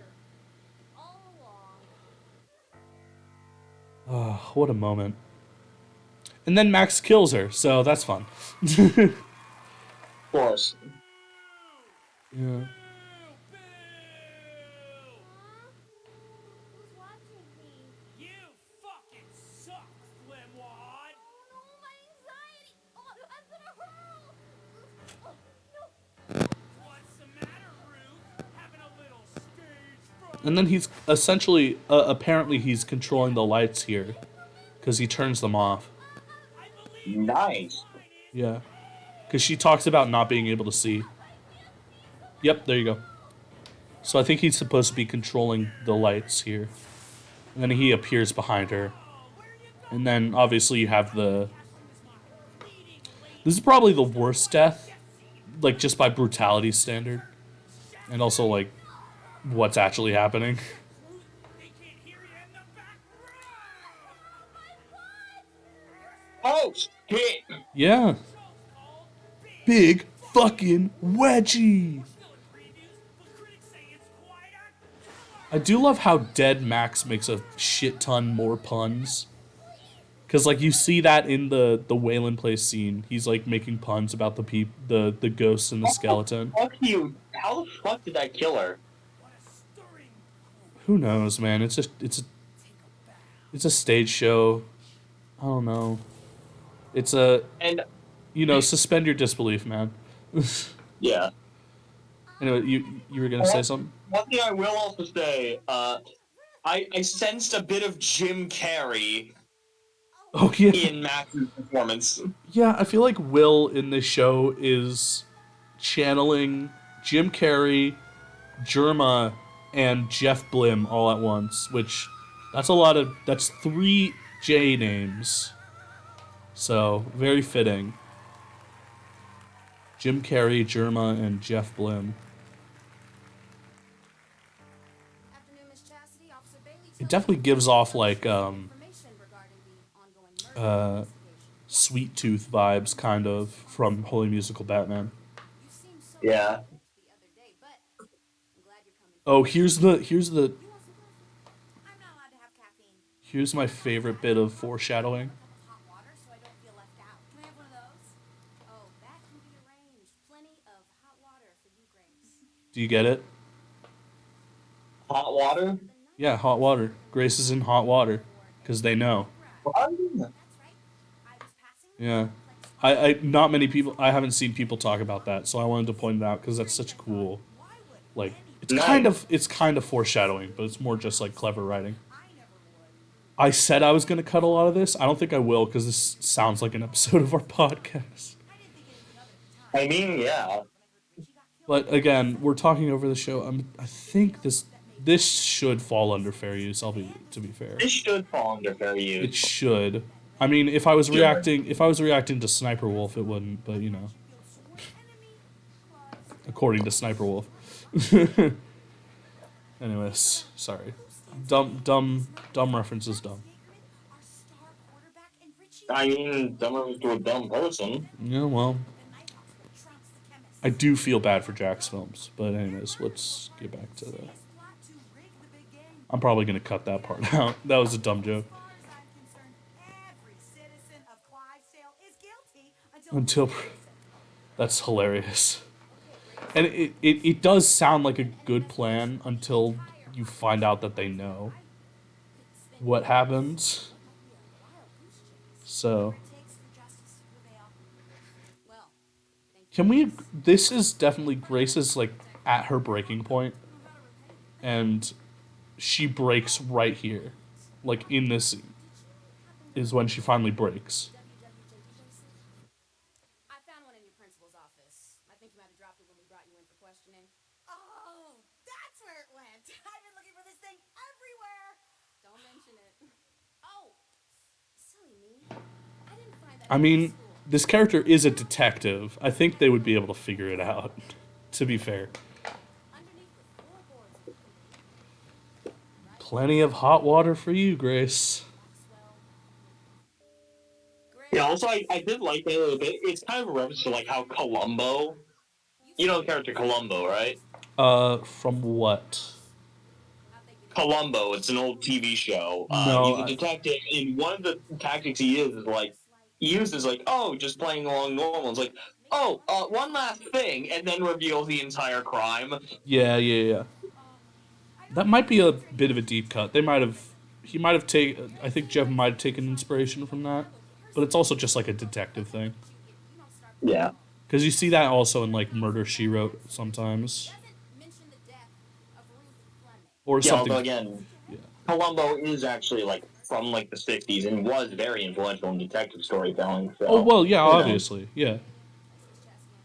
You have the right to remain silent. Anything you say can and will be used against you in the court of law. You can't. Miranda writes. This isn't my fault. This isn't my plan.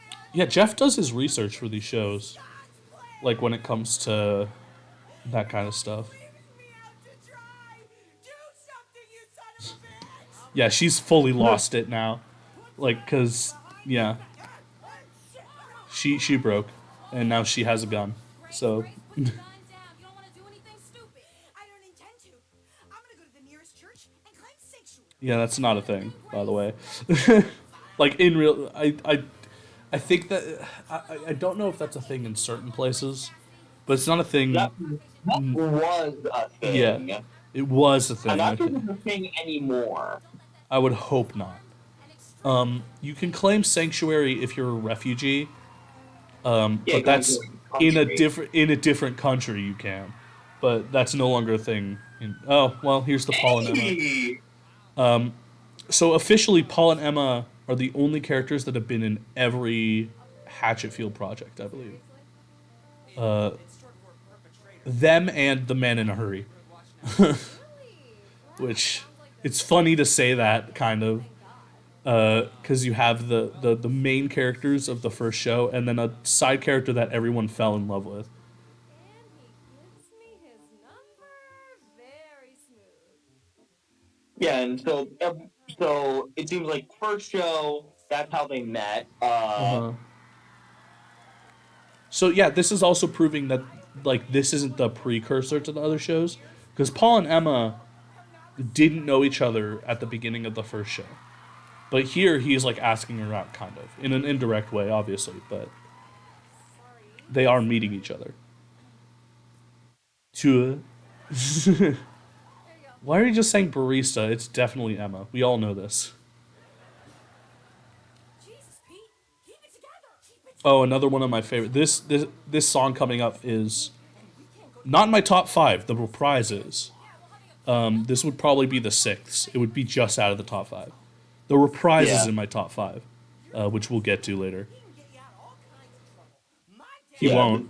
I'm saying it's like first show, it's Paul and Emma just kind of going from like kind of acquaintances to tragic friends. Yeah, tragic. They're not friends. They love each other. Yeah, tragic lovers. Then second show, married. They're Then already this one, they're already married. So, and then in this show they're only just meeting, which again gives credence to my thought that like each of the universes have like set constants. So and that's like one of them, right? So I do think that there's that kind of stuff, and then also like Bill Woodward, who is Corey's character in the original show. He and his wife split up. You know, like there's always constants, just so that like the shows don't just go. Well, here's a show where Hatchetfield is in a robot society because like there has to be a constant, right? yeah, Uh, kind of it- like how there's the thing with like superhero multiverses where there's always constants. Like in their case, superheroes being a certain way. yep. Yeah, here's the song. This is such a great song, but again, it's just out of my top five because the reprise is just killer. But still, again, Mariah and Joey singing, they fit so well together.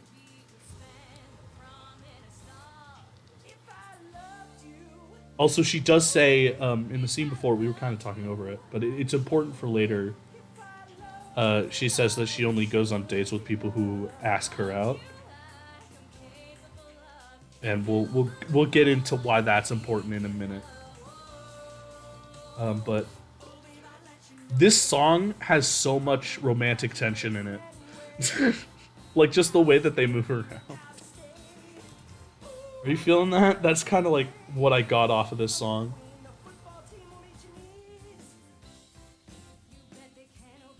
And then also Mariah killing this next line. Yeah, there she says she's sapiosexual, which is interesting characterization for Stephanie. Remind me again what sapiosexual is.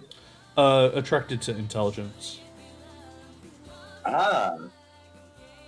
Yeah, she said, yeah. That's also why they fall in love. They do fall in love. There's another one. There's another episode of Nightmare Time called Abstinence Camp, which I've talked about already. But they fall in love in that one as well. Stephanie and Pete. Also, Nice. Peter Spankowski is Ted's son. Ted, the asshole character from the first show. Huh. So yeah, it's Ted Spankowski is that guy's full name.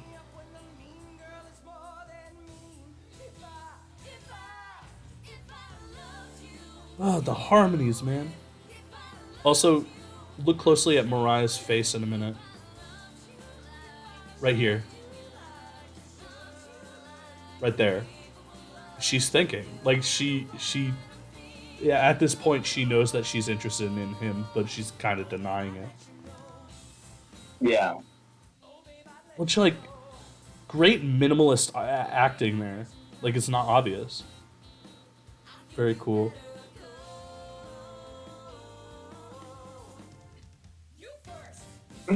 Ugh. Like, that's the kind of thing where it's, oh, well, there's Grace.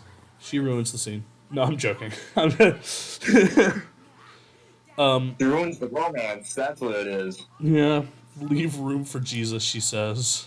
Grace, you're kind of freaking me out here. Yeah. Also, again, she's drinking hot water instead of, like, coffee. Does your phone plan cover calls to hell? Oh, this line is... She's bisexual and dead. Where else would she be? Yeah, so Grace is a villain now. Like, after that line, she's a villain. Yeah, I heard that line and I was like, they wrote that? I don't know if they could get away with that. And then they did. No more of your plans, okay? Cool your pace, Steph. Oh, my lord. Hey, at least she's practicing trigger discipline. Go on, protect the front door, Spankowski. Get in. Oh, jeez. Move over. Sorry. Did you see? Yeah. Yeah. At least she's somewhat responsible with it. We're gonna commandeer a boat and we're gonna sail it to Canada. Okay? We may have to give up some of our liberties, but at least we'll stay out of prison. Why Canada, though? I'm helping you flee the country. You better, because if I'm going down, you hoes is coming with me. I have no idea. I also love how she tries to act Canadian. I'm looking for an 18-year-old Caucasian female. Oh, crud. Excuse me, officer. I'm with the neighborhood watch. I might have The wink. Do not approach me. And then you all, again, you have the HFPD being corrupt and a little bit brutal, like in the first show. Stop calling her barista. We all know it's Emma. Please stop calling her barista. I don't think there's anyone in the world that thinks that isn't Emma that knows these shows. Okay. Or that thinks that isn't Emma. Sorry. You know what? We're gonna scale this wall and we'll jump from rooftop to rooftop. It'll work because we'll have the higher ground. Give me that. Yeah, Grace has gone fully insane at this point. Every plan you've made over the last 3 weeks has been a fucking disaster. You ruined our lives, Grace. Yeah, for the viewers at home, it's almost midnight where I am, and it's 11 p.m. where Jack is, so we're a bit tired. Yeah. So we're not, like, talking too much anymore. Nah, there's also because, honestly, there's some stuff I want to talk about that is not for the viewership. Oh, yeah. Mainly because they wouldn't know a damn thing that's going on. Yeah. I do love how she puts, touching herself in line to the police is equal to her. Sorry, you were saying? I was just saying, I'm just getting invested because it's fucking Starkid. You get invested. Yeah. I've just watched the show so many times to where I know what I want to talk about. Because I'm also I'm back to working on and a bit spoilers for a possibly upcoming video. But I'm working on a video about Hatchetfield and sort of like how they write comedy horror like effectively, and then also just about the Lords in Black and how they operate. Because the first one is storytelling, which I wanted to talk about, and the second one is like lore shit, which I love to talk about. So yeah,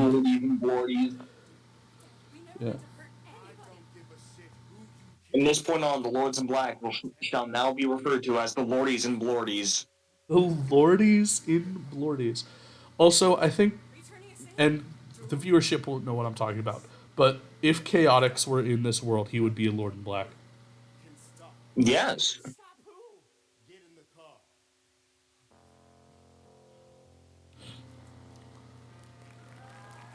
Also, the Lords in Black, all five of them are male, or they use male pronouns, and they're brothers. And then Webby, who comes up a lot in Black Friday, but is also like a real thing. Like she is the sister to the Lords in Black, and sort of like works opposite to them, which is why Wiggly during Black Friday knew who Webby was. Oh. Yeah. Oh yeah, he just brought up the Church of the Starry Children, which is obviously the Waylands in their cult. But yeah, they worship the Lords in Black. And of course, Church of the Starry Children, Yep. Star Kid. Yep. Yep. Wait, I didn't even. God damn it! How did I not? You didn't realize that? Nope, I'm leaving. Bye, guys. It's time for me to withdraw. I'll hand in my Star Kid fan badge. I'm no longer worthy of it. I thought that would be like as soon as you. No, I I thought know, I like know, as I soon know. as. Just shut up, shut up. Ah, God damn it. God, that's clever. And I should have realized that. Of course Jeff would write that. God damn it. Oh, I'm a dumbass. fucking moron. Also, did you realize? Sorry, he just said you've created a literal monster, Stephanie. He's blaming everything on his daughter instead of the three people that were instead of all three of them because they were all involved. Yeah. Definitely not a great dad. Not a great dad at all. No, definitely not. What are we doing in the woods? At least he's helping somewhat. I'm not doing anything. You three are going to dig. There. There's the spade. The Waylands had a weapon. I don't know how they did this. I think they might have had like, they didn't have actual dirt, obviously. But I don't know how they got the prop. Oh, maybe they went through the pit. They might have gone through the pit. Now that I think about it, because they had a pit for this show. Yeah. Oh, here it comes. This is a deep cut if you haven't watched Nightmare Time. The Black Book. Oh. The Black Book. Oh, yes. The abominable tome. Yeah, it's just, it explains like the Lords in Black. It gives spells and like incantations. So great. Ah, so it's like Hatchetfield Necronomicon. Correct. Yep. Essentially. Oh, such a good reveal. And I was freaking out when I first watched it. I was like, yes, finally, it's in a show. And more people will know about it. That's all he is now. Okay. Assuming this isn't all just one big mindfuck. Yeah. It probably, like, With spells. and it's like what she said. You would probably think this is all a mindfuck. Like, there's no way this is real. But yeah, it is. Like, within the lore of the series, it is. The dark gods the Waylands worship. Ugh, Satan. They're much worse. Yep, they sure are. To survive this night, you'll have to strike a bargain Yes! in black. Corey kills it, like being the explainer character. Ugh. Yeah, Mayor Lauder is the stand-in for McNamara in this show. Um, so Surprise, Steph. I got one hell of a why does this keep showing up? for ya. The last one you threw me was such a killer.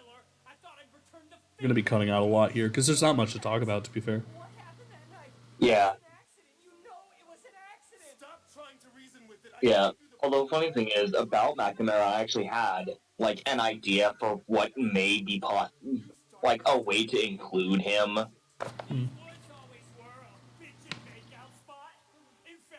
Yeah, basically just like have this regular like school security guard that's part of it.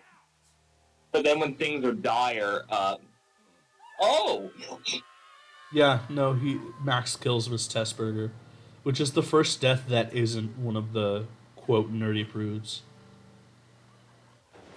And then he kills Mayor Lauder, and he does not kill Detective Shapiro. Actually, injures her most likely because obviously, but she's not killed. Prudes must die. That's not me. I'm an elected official. I'm the most powerful man in Hatchetfield. He's still holding Miss Tessberger's head. What is he doing with that? You are the most powerful, but I can help you. I have yeah. But the idea was like a security guard that would like help out the mains. Mm-hmm. And But then like trying to be in their best interest, and then when things get like the most dire, it would actually be revealed like it was that. Oh McNamara. shit! Yeah, like this security, like the whole thing is like he's like this lovable but very like clumsy sort of security guard. But then like when something's like it gets super dire, he turns out, oh shit, he's actually a badass. Oh shit, it's fucking McNamara. It could also be the Wear Watch reference in there somewhere. Yeah. But I mean, they don't have as many like line references in this one. All places the Waylands built. Would make you live I should feel hot, right, Chris? Oh shit! Someone's coming. Pete, get behind me. I've got a gun. I got a gun. And another line is coming up that's very funny. Bitch, I'm a cop. Yep, Shapiro. On the ground, bitch, I'm a cop. I'm gonna use that shit at some point. Wow, Grace Chastity and her accomplices, huh? Hands above your heads. Detective Shapiro, you have no idea what's going on. If you just listen to me... Shut up, Chastity. The only thing I'm gonna do is take you three in. I mean, it makes sense to assume that these guys are responsible for all the murders, because it's assumed that they murdered Max. They didn't murder him. They did desecrate his body, though, so it's still a crime. But Yeah. An online trend you found on Reddit? I don't get you kids popping Tide. I don't know. I don't know how old Detective Shapiro is, but Are you a woman of faith? Catholic. I'll take that as a no. Grace is such a bitch at this point. Listen to people and believe what they say, even if it sounds What denomination are Grace and her parents? Probably evangelical Protestant. Probably. I would assume as much. Yeah, because they're based on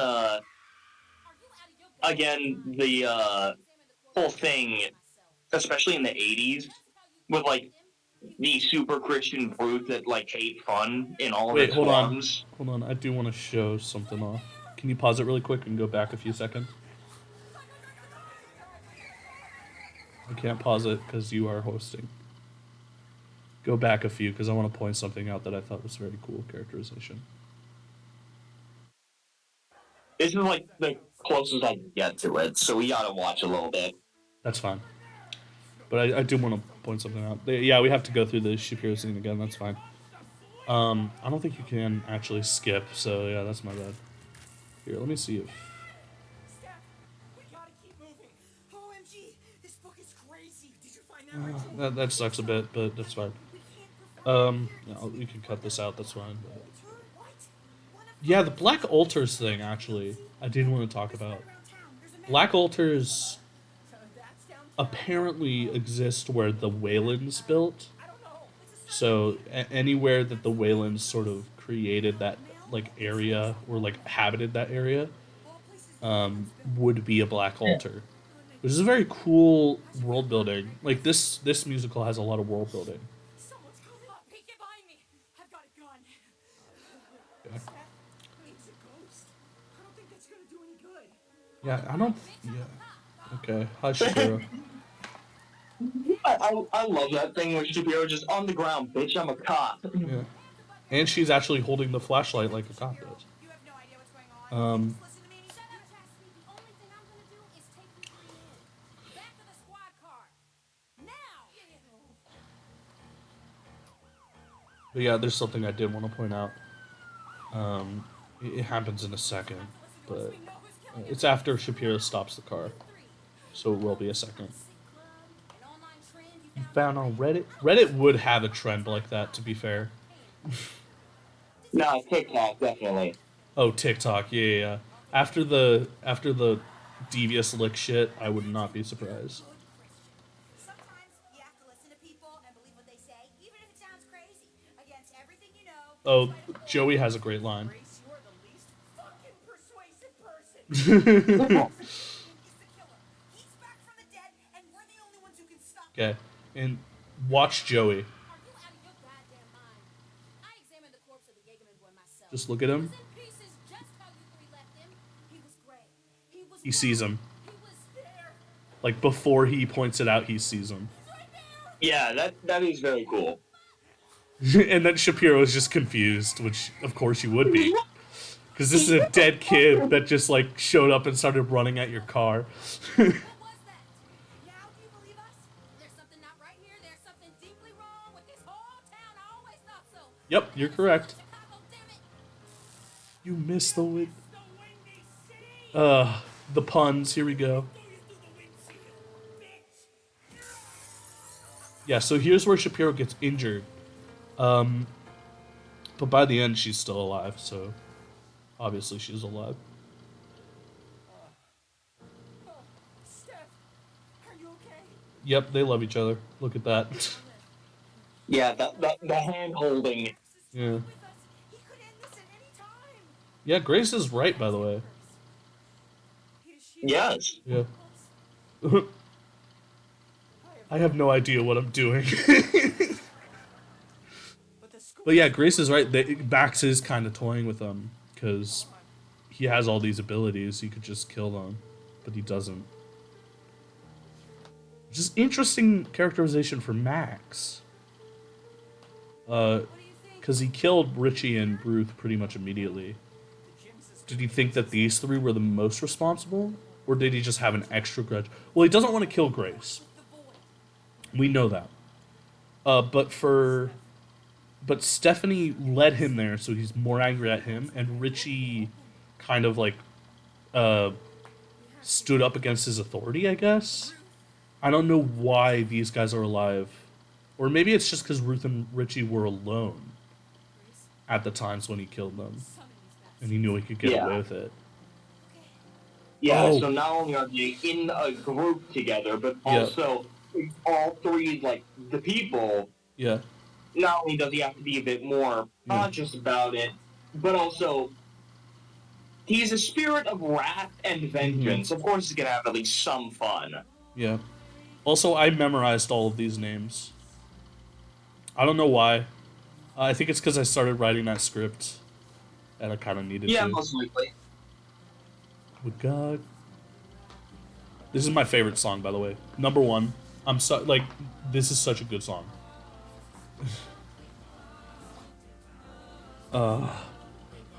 And John with the wiggly voice. did it work? Everyone freaks. And then you have the Wiggly song from Black Friday, that motif. The way that they characterized each of them just with the costumes is incredible as well. Wiggly is like the strongest of them. Blinky has the glasses. Nibbly has the mouth, obviously, the lipstick. Tinky has his toy box. And Picotho has the mask. Which is all like very important stuff. And Pokey is canonically at this point the villain of the first show, the guy who didn't like musicals. One, because of Blue, and two, because of something that they reference in a minute. But the Lords in Black, they're kind of characterized as children, or they act childlike. Oh boy, a Spankovsky! I'm gonna have the whole set in my toy box. So that kind of proves the point that like they have lived all of the universes, because Tinky in another universe trapped Ted in his toy box. So that's why he's saying that.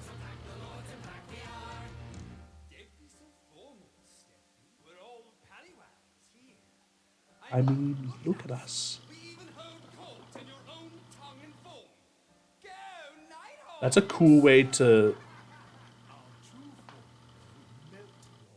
That's a cool way to like hand wave why they're human in this one. Is like we're holding court in your form, which is very cool. And it also gave us this incredible scene, so I'm not complaining. We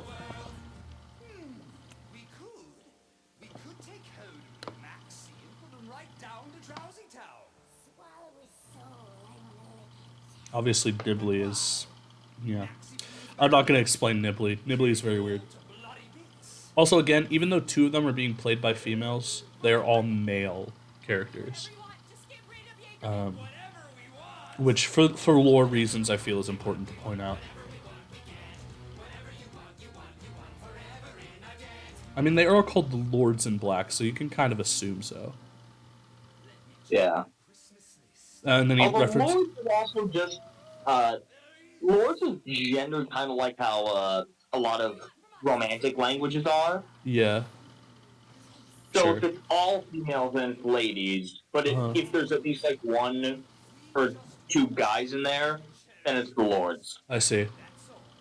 At least I think it could just be the nobility. I don't know. Maybe. What we cherish most? What do you mean? Yeah, there's the reference I was talking about. Do you remember the song "What Do You Want, Paul" from the guy who didn't like musicals? Yes. So yeah, that kind of proves that Picotho was the villain from the guy who didn't like musicals. I know what it is. Was that line, "What do you want, Steph?" And he even like sings it a little bit. My contacts! My pictures! You don't give a shit about your phone. So funny.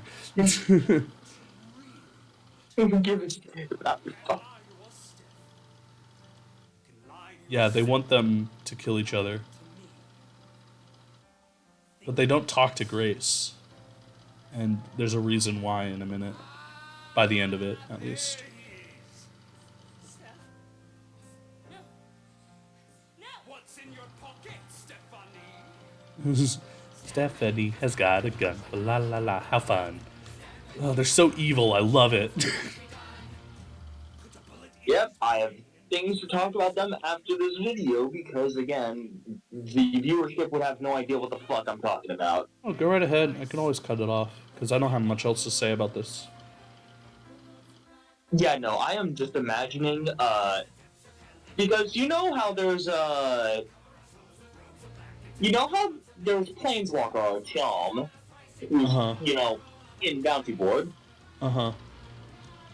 And of course, there's also the fact that in the War Beyond Heaven timeline, the Great Old One isn't like the Great Old One in the Prime Farming multiverse. Uh-huh. He is the Yogg-Sothoth from Lovecraftian mythos, like just flat out the Yogg-Sothoth. Sure. And also, yes, it technically means that Artyom technically killed a god. Mm-hmm. But I'd imagine with that, he would get some attention from various other multi-dimensional beings. In some cases, including the Lords in Black. There is a group that I haven't introduced yet that will be introduced in Farlands 2 that is based on the Lords in Black, so give it just a bit. Anyways, back to the show. Obviously, that line comes back at the end.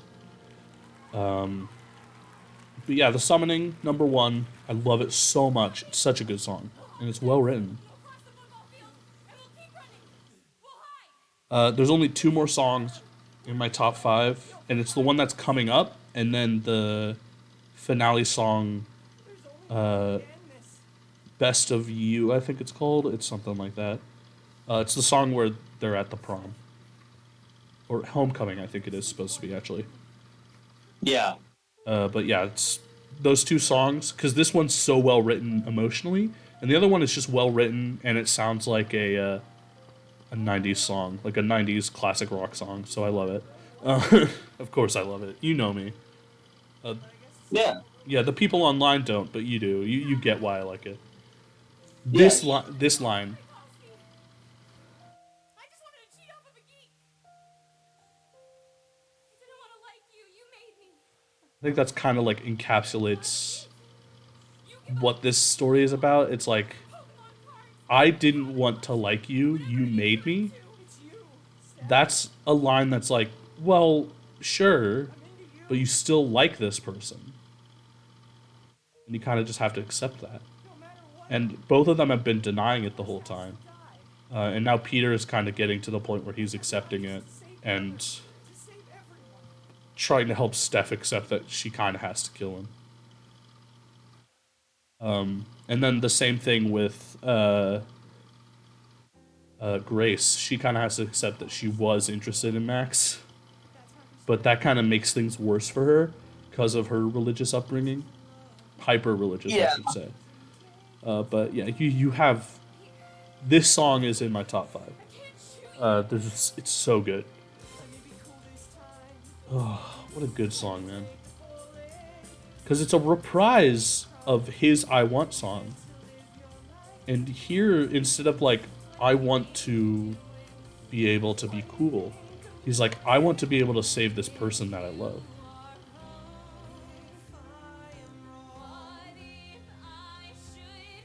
And of course, Joey and Mariah, their voices work so well together.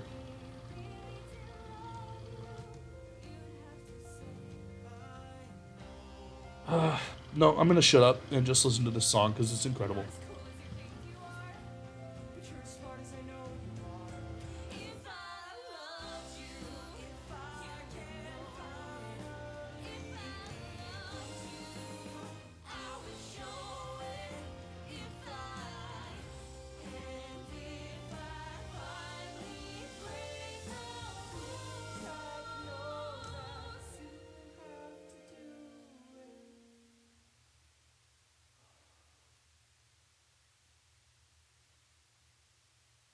If I loved you, you would know it. If I loved you, I couldn't show it. If I loved you like you should be loved, loved you more than the stars above, loved you like I could have. Whoa.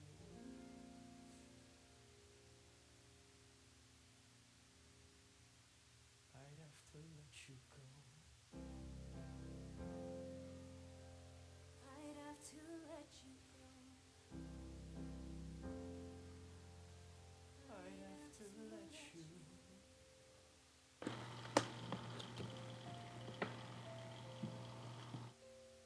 Hey, Steph.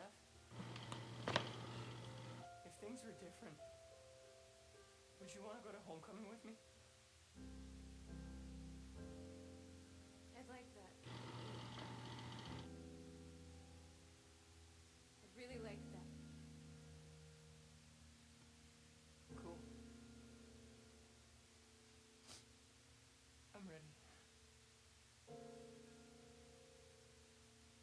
I never wanted you anyway. And then ending it with the first line from their song earlier. Perfection. Jeff Blim, Steph. incredible job. And then obviously in his last moments, quote unquote, what he thinks are his last moments, he asks her out because she said she only goes out with guys who ask her. It's great. And then Max comes in and makes us all laugh. would think that Will Branner could beatbox. Whoa! Careful with that thing, Steph. You And I do like how the comedy, it doesn't undercut my fucking job. the emotional moments, Hey, but I it took a bullet for you. makes them more emotional because most of the show is quite funny or quite horrifying. So when there is like emotional moments, they cut harder. Worried my life would be over Are you after good, man? now it's Yeah. Yeah, I heard something on your end. I wasn't sure if there was something wrong. once I'm done with Yeah, I think I'll take care of those losers. slightly sniffly Then the whole late damn while town he just Clydesdale. the fact that I'm leaning over, so Yeah. But I'm gonna start with you, Steph. So yeah, he's like You, very angry at Steph. you betrayed me. You fucking Judas. So you do know the Bible. Best entrance. Best entrance. Like, best entrance. And then Max's face. Grace. Grace, get out of here! I always God, thought this that whole the scene is that was so weird. Old Testament. Again, the comedy doesn't like undercut or overpower the emotional stuff, From the grave. but it just makes it like, But Jesus never threw a I mean, football like you, it's Jeff Grace. Blim. Grace, what are you doing? Shut your fucking fart hole, Spankovsky. I want to hear this. Oh god. The face. The face. You were right about me, Max. I tried to hide it, pray it away. But you were right. I'm a dirty girl. She still doesn't like it, but she says it because she's trying to trick Max. I've been in my bathtub every night, brewing up a big old pot of dirty girl soup just for you. But she's still kind of into it, clearly. It's what you call my bathwater in my sexual fantasies. Here's a great quote. That's nasty. I like it. You dirty dude. What the fuck is happening right now? Oh my lord. That gives the same energy. That gives the same energy of Jafar. Like, okay, Jesus Christ, I have no clue what's happening. and that line is especially better just in Twisted because of they were all saying like praise Allah and all that, Yeah. and because they're Muslim in the entire show. Oh wait, yeah, yeah, yeah. And then also the after fact, Aladdin does his fucking thing, and he's just like, okay, Yeah. Jesus Christ. it's like, what the fuck is happening? And then this line as well. What are we watching? And of course, they can't show it. Like, one, it's going on YouTube. Two, you're not gonna have sex on stage. Like, yeah, they're both just like, we're not. Nope. Ugh. Yep. There's Jaeger. There's Max freaking the fuck out. The cigarette. Wow. And I needed that. And then Max. Where you going? Don't you want to cuddle a little bit? And he's still like acting like a zombie as well. It's hilarious. A very special gift. In fact, And then this is why they didn't. my chastity. Yeah, the Lords in Black didn't ask for what she cherished most. But they asked for what someone cherished most, so it works. Help now. What? I paid the price. Now. Now, fuck off.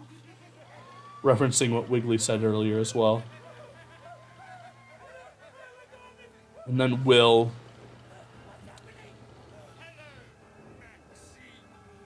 killing, like, when you see the kind of Cthulhu creature in its full form, the freak out and, like, madness that comes out of that.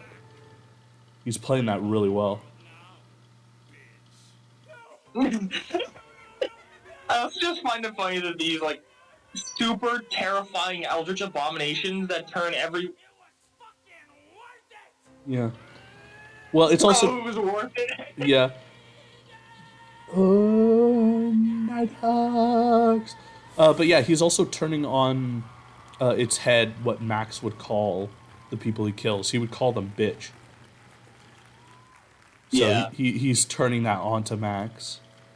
It's very cool. But still, it's funny for unknowable elder horrors to just call someone a bitch. I mean, when Wiggly is saying things like "Fwendy Wens," I don't think that's very that's very out of their ballpark. And then of course Pokey with his incessant need to make everything a musical in the first show. Yeah, in that case, I just have to ask, what do you want, Paul? Yeah. Excuse me? Yeah, Jeff Blim in that show killed playing the like zombie characters. I don't know what else to call them because they were essentially zombies at that point. I do love this character, the teacher character. Kim plays it really well. And the policeman is back. Okay, all right. Hey, empty your pockets. This is supposed to be the football player, by the way. What's this? Yep, and Shapiro's alive. I should give you an in my pool. Get in there and let me see you for the rest of the night. They're checking out the drink. Well, Stephanie Lauder and Peter Spankovsky. Think you two can stay out of trouble for one night? I'm not making any promises. What the fuck you just say to me? Yes. Yeah, you can see that Pete is a lot more confident in himself now. So, you really think those kids had nothing to do with the murders? Don't know. Don't care. And you're just gonna let Grace Chastity walk? I am gonna get some fucking coffee. Come on! Shapiro, hot shit city detective? Hey, how do you explain the mayor's disappearance, huh? It's Hatchetfield. People go missing every day. Yep. Wow. And then this is one of my this is one of my favorite songs as well in my top 5 coming up. Well, gotta go. My date's waiting. Did you guys know Jason goes to my church? Yeah, Jason is the Sir, bud. We're working on Corey's football character. Well, shall we? You should know. Shut the fuck up, Jason! Yeah. I took 4 years at TAP. Mom said it'll help me make friends. Boy, was she wrong. You're such a nerd. This is cute, by the way, this little moment here. But the bow tie's growing on me. I do love this moment. I never wanted like I do. It's totally that kind of song, though. It's like that 90s, or I guess like early 21st century. Yeah, early on. Yeah, early aughts kind of sound. And it does fit, and I love it so much. Because I love that kind of music. It's like that Mr. Brightside sound. Yeah. Yeah, this is a great song. I think it's Best of You. What's it called? Yeah, it's called Best of You. But yeah, it's really good, and yeah. And then we can't. Lauren's choreography in this show, I feel like not enough people talk about as well. Because even just like right there, that was incredible. Like, in terms of choreography. Also, surprised that they got Will's make-offs off so quickly. Yeah.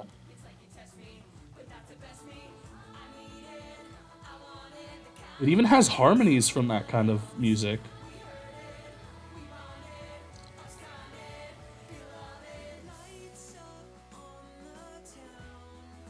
So good. Dude, StarKid needs to share some talent with the rest of us songwriters, man. Yeah.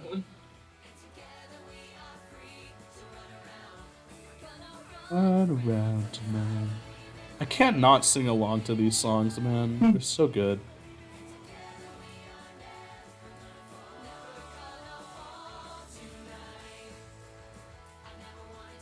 And I feel like the show could have ended on this song. But I'm glad it didn't, I'll be honest. Even if the song that comes after could have been better done. It is. I am glad that they didn't end it on like entirely a happy note, because that's kind of not like the style of the Hatchetfield shows. They're not supposed to be like happy endings. Because I mean, with the Lords in Black, they're never gonna like let go of the town. There's always gonna be something going on. I had a really nice time tonight, Grace. Me too, Jason. I can't believe we ever used to call you a two-bagger. I think the reason I always used to put you down is because I always thought you were pretty. Well, you could make it up to me if you like. How? Kiss me? Yeah, Grace is still crazy in this scene, by the way. Which becomes obvious in a second. Yeah, stage kiss. That was absolutely disgusting. Yep. Really? Grace is still insane. Kissing on the first date? You think I mean, Grace went insane in abstinence camp as well. exactly. So, We're not the most surprising thing in the world. dirty dude. Which, again, I'm glad that they didn't end it where they did, but they coulda. And again, I wish it could have been handled differently. I do like the switch up on the song like they did with Barry the Bully. But, again, it could have been done a lot better. The souls of the Prudes make me strong. And then you have the colors of all the Lords in Black shining out of the Black Book. You're freaking me out. Which was quite cool. It's a cool effect. You think I'd stop with him? Who? Yeah, he doesn't know. I think that's the funniest part. He still doesn't know what happened and why she's doing this. Grace, what are you talking about? Yeah. I'm the girl you thought you knew. Just keep your hand there on my side, like all the guys who came before you. Are you hard? Yeah, so she's... What's your stress? I mean, if anyone thinks that she isn't mentally insane here is kind of lying to themselves. Dirty dudes must die! Dirty dudes must die! Every dirty dude wants us nerds destroy our kind. Chastity will rise! You soul be my prize! Everybody who watch me score will write the lore of the nerds you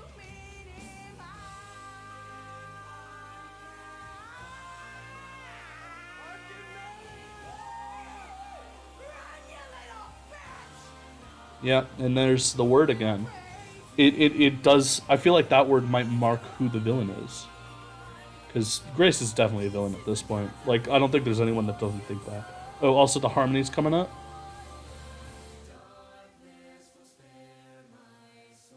What a moment. Like, just that. Yeah, it's a great show. It's a great show.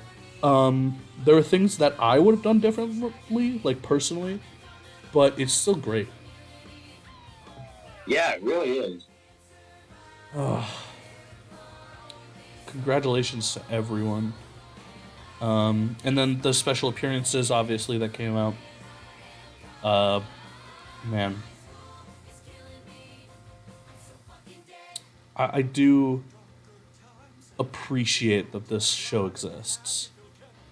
It is very nice. It's very nice, and it's a great, and it's more typical when it comes to like how it goes, because none of it is like, for some of the other Hatchetfield shows, it's hard for people to be hooked by it because it doesn't start with fun stuff, right?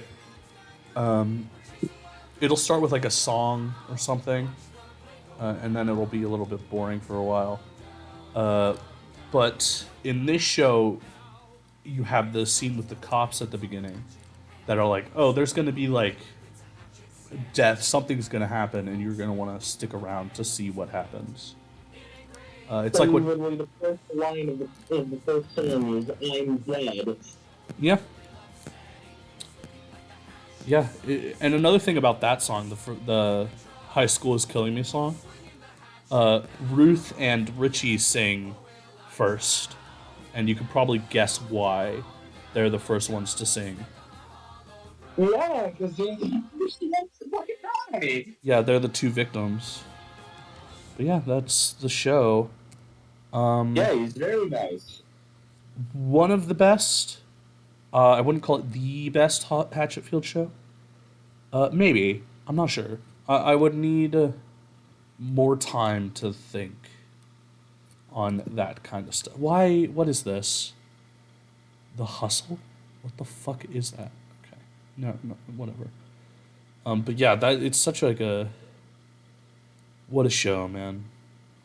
And Yeah. truth be told, it is a great show. I do like all of the music, but there are songs in the show either that are like uh less than the rest of the music or that I just personally don't like for any myriad of reasons. There are things that I would change. It's obviously not a perfect show, and I hate when people are saying that. People said the same thing about like Black Friday, and I was like, guys, it's not perfect. There are things that I would have changed about Black Friday as well. But the only show that I would call close to perfect in Star Kids catalog is Twisted. That is their best show, in my opinion. Yes, it's fucking twisted. What do you So, expect? and if we're gonna do another show after this one, I'm not gonna go with Twisted yet. I want to save Twisted. It's got to be a special occasion. But I would want to go through all the Hatchetfield stuff because I have so many theories, first of all, and then also like generally I'm more interested in the lore of those shows. And if we're gonna do any last, we're gonna do Harry Potter senior year, Firebringer, and Annie, a Star Wars musical, because I hate Annie, and it's not like a thing of like the music being bad. The music's great. It's just the fact that it does the Tarzan shit, but live, which doesn't work as much as it does for a movie, if you know what I mean. Remind. Oh, do they do the thing where it's like, oh, it's just like how Phil Collins did the score for Here, Tarzan? let me pull up Annie Star Kid song. Uh, and yeah, we'll just look at one of them. You'll see. Over the years, Okay, this recording is shit. But you can see like someone else is singing, and everything was clear. and they do that for the whole show, which I really don't It's like. been so long. Anyways, yeah. So that's my gripe with that show. But yeah, that's about it. Obviously that show is incredible. You can leave the thing, Jack. Yeah. But yeah, man. Anyways, yeah, that's about it for this one, guys. It really was like an off the cuff thing. Um, what? It's such an experience, right? This show came out only 2 weeks ago, and it's already had like an impact on a lot of the like discourse around Starkid. Man, like just what other company could put out a musical and it instantly be popular? It really is an enigma, and it is because it's indie, because this is still like an indie production, even if they're getting a Yeah. lot of money and they're in this kind of studio. Much like how Glitch Productions is an indie animation studio, Starkid is an indie musical production studio. And like people like Toby Fox, his stuff is still indie. Even with Deltarune, even though he has like this huge team, it's still indie because it's not these corporations that are sort of controlling everything else. And I think that's the thing. Starkid is not beholden to the not standard, but the I guess standard to the standard that's sort of set on Broadway. Broadway doesn't like taking risks, much like how movie production studios don't like taking risks. Things like Disney are a great example of that. and it's the same on Broadway, which sucks because we're not getting the musicals that I think everybody wants. Like they took like Beetlejuice was a huge risk, and it lost money until the internet finally found out about it, and then it's still running, which is great because Beetlejuice is a great show. But you have things like the Hunchback show that was off Broadway, and was incredible, but it never reached Broadway because it was too much of a risk, I guess. Because it's not like the most popular Disney movie, like in comparison. So yeah, it's very, it does suck because that's a great musical as well. Yeah. Anyways, it's past midnight where I live, so we're probably gonna peace out now. Um, I'll put the full. I don't know if I want to put the.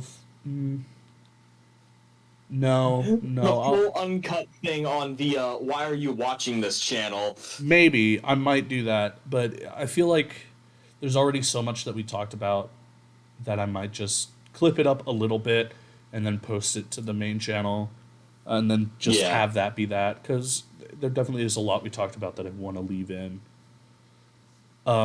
Again, if for some reason you still haven't watched the show, Why the fuck? why did you Why? watch this whole? You just spoiled the ending for yourself. What's your problem? You're a bitch. And it's not even like the fun kind of like, oh, this is gonna happen sort of spoiling where it's less No. spoiling and more suspense and we get into the whole Alfred Hitchcock thing. No. Yeah, You no.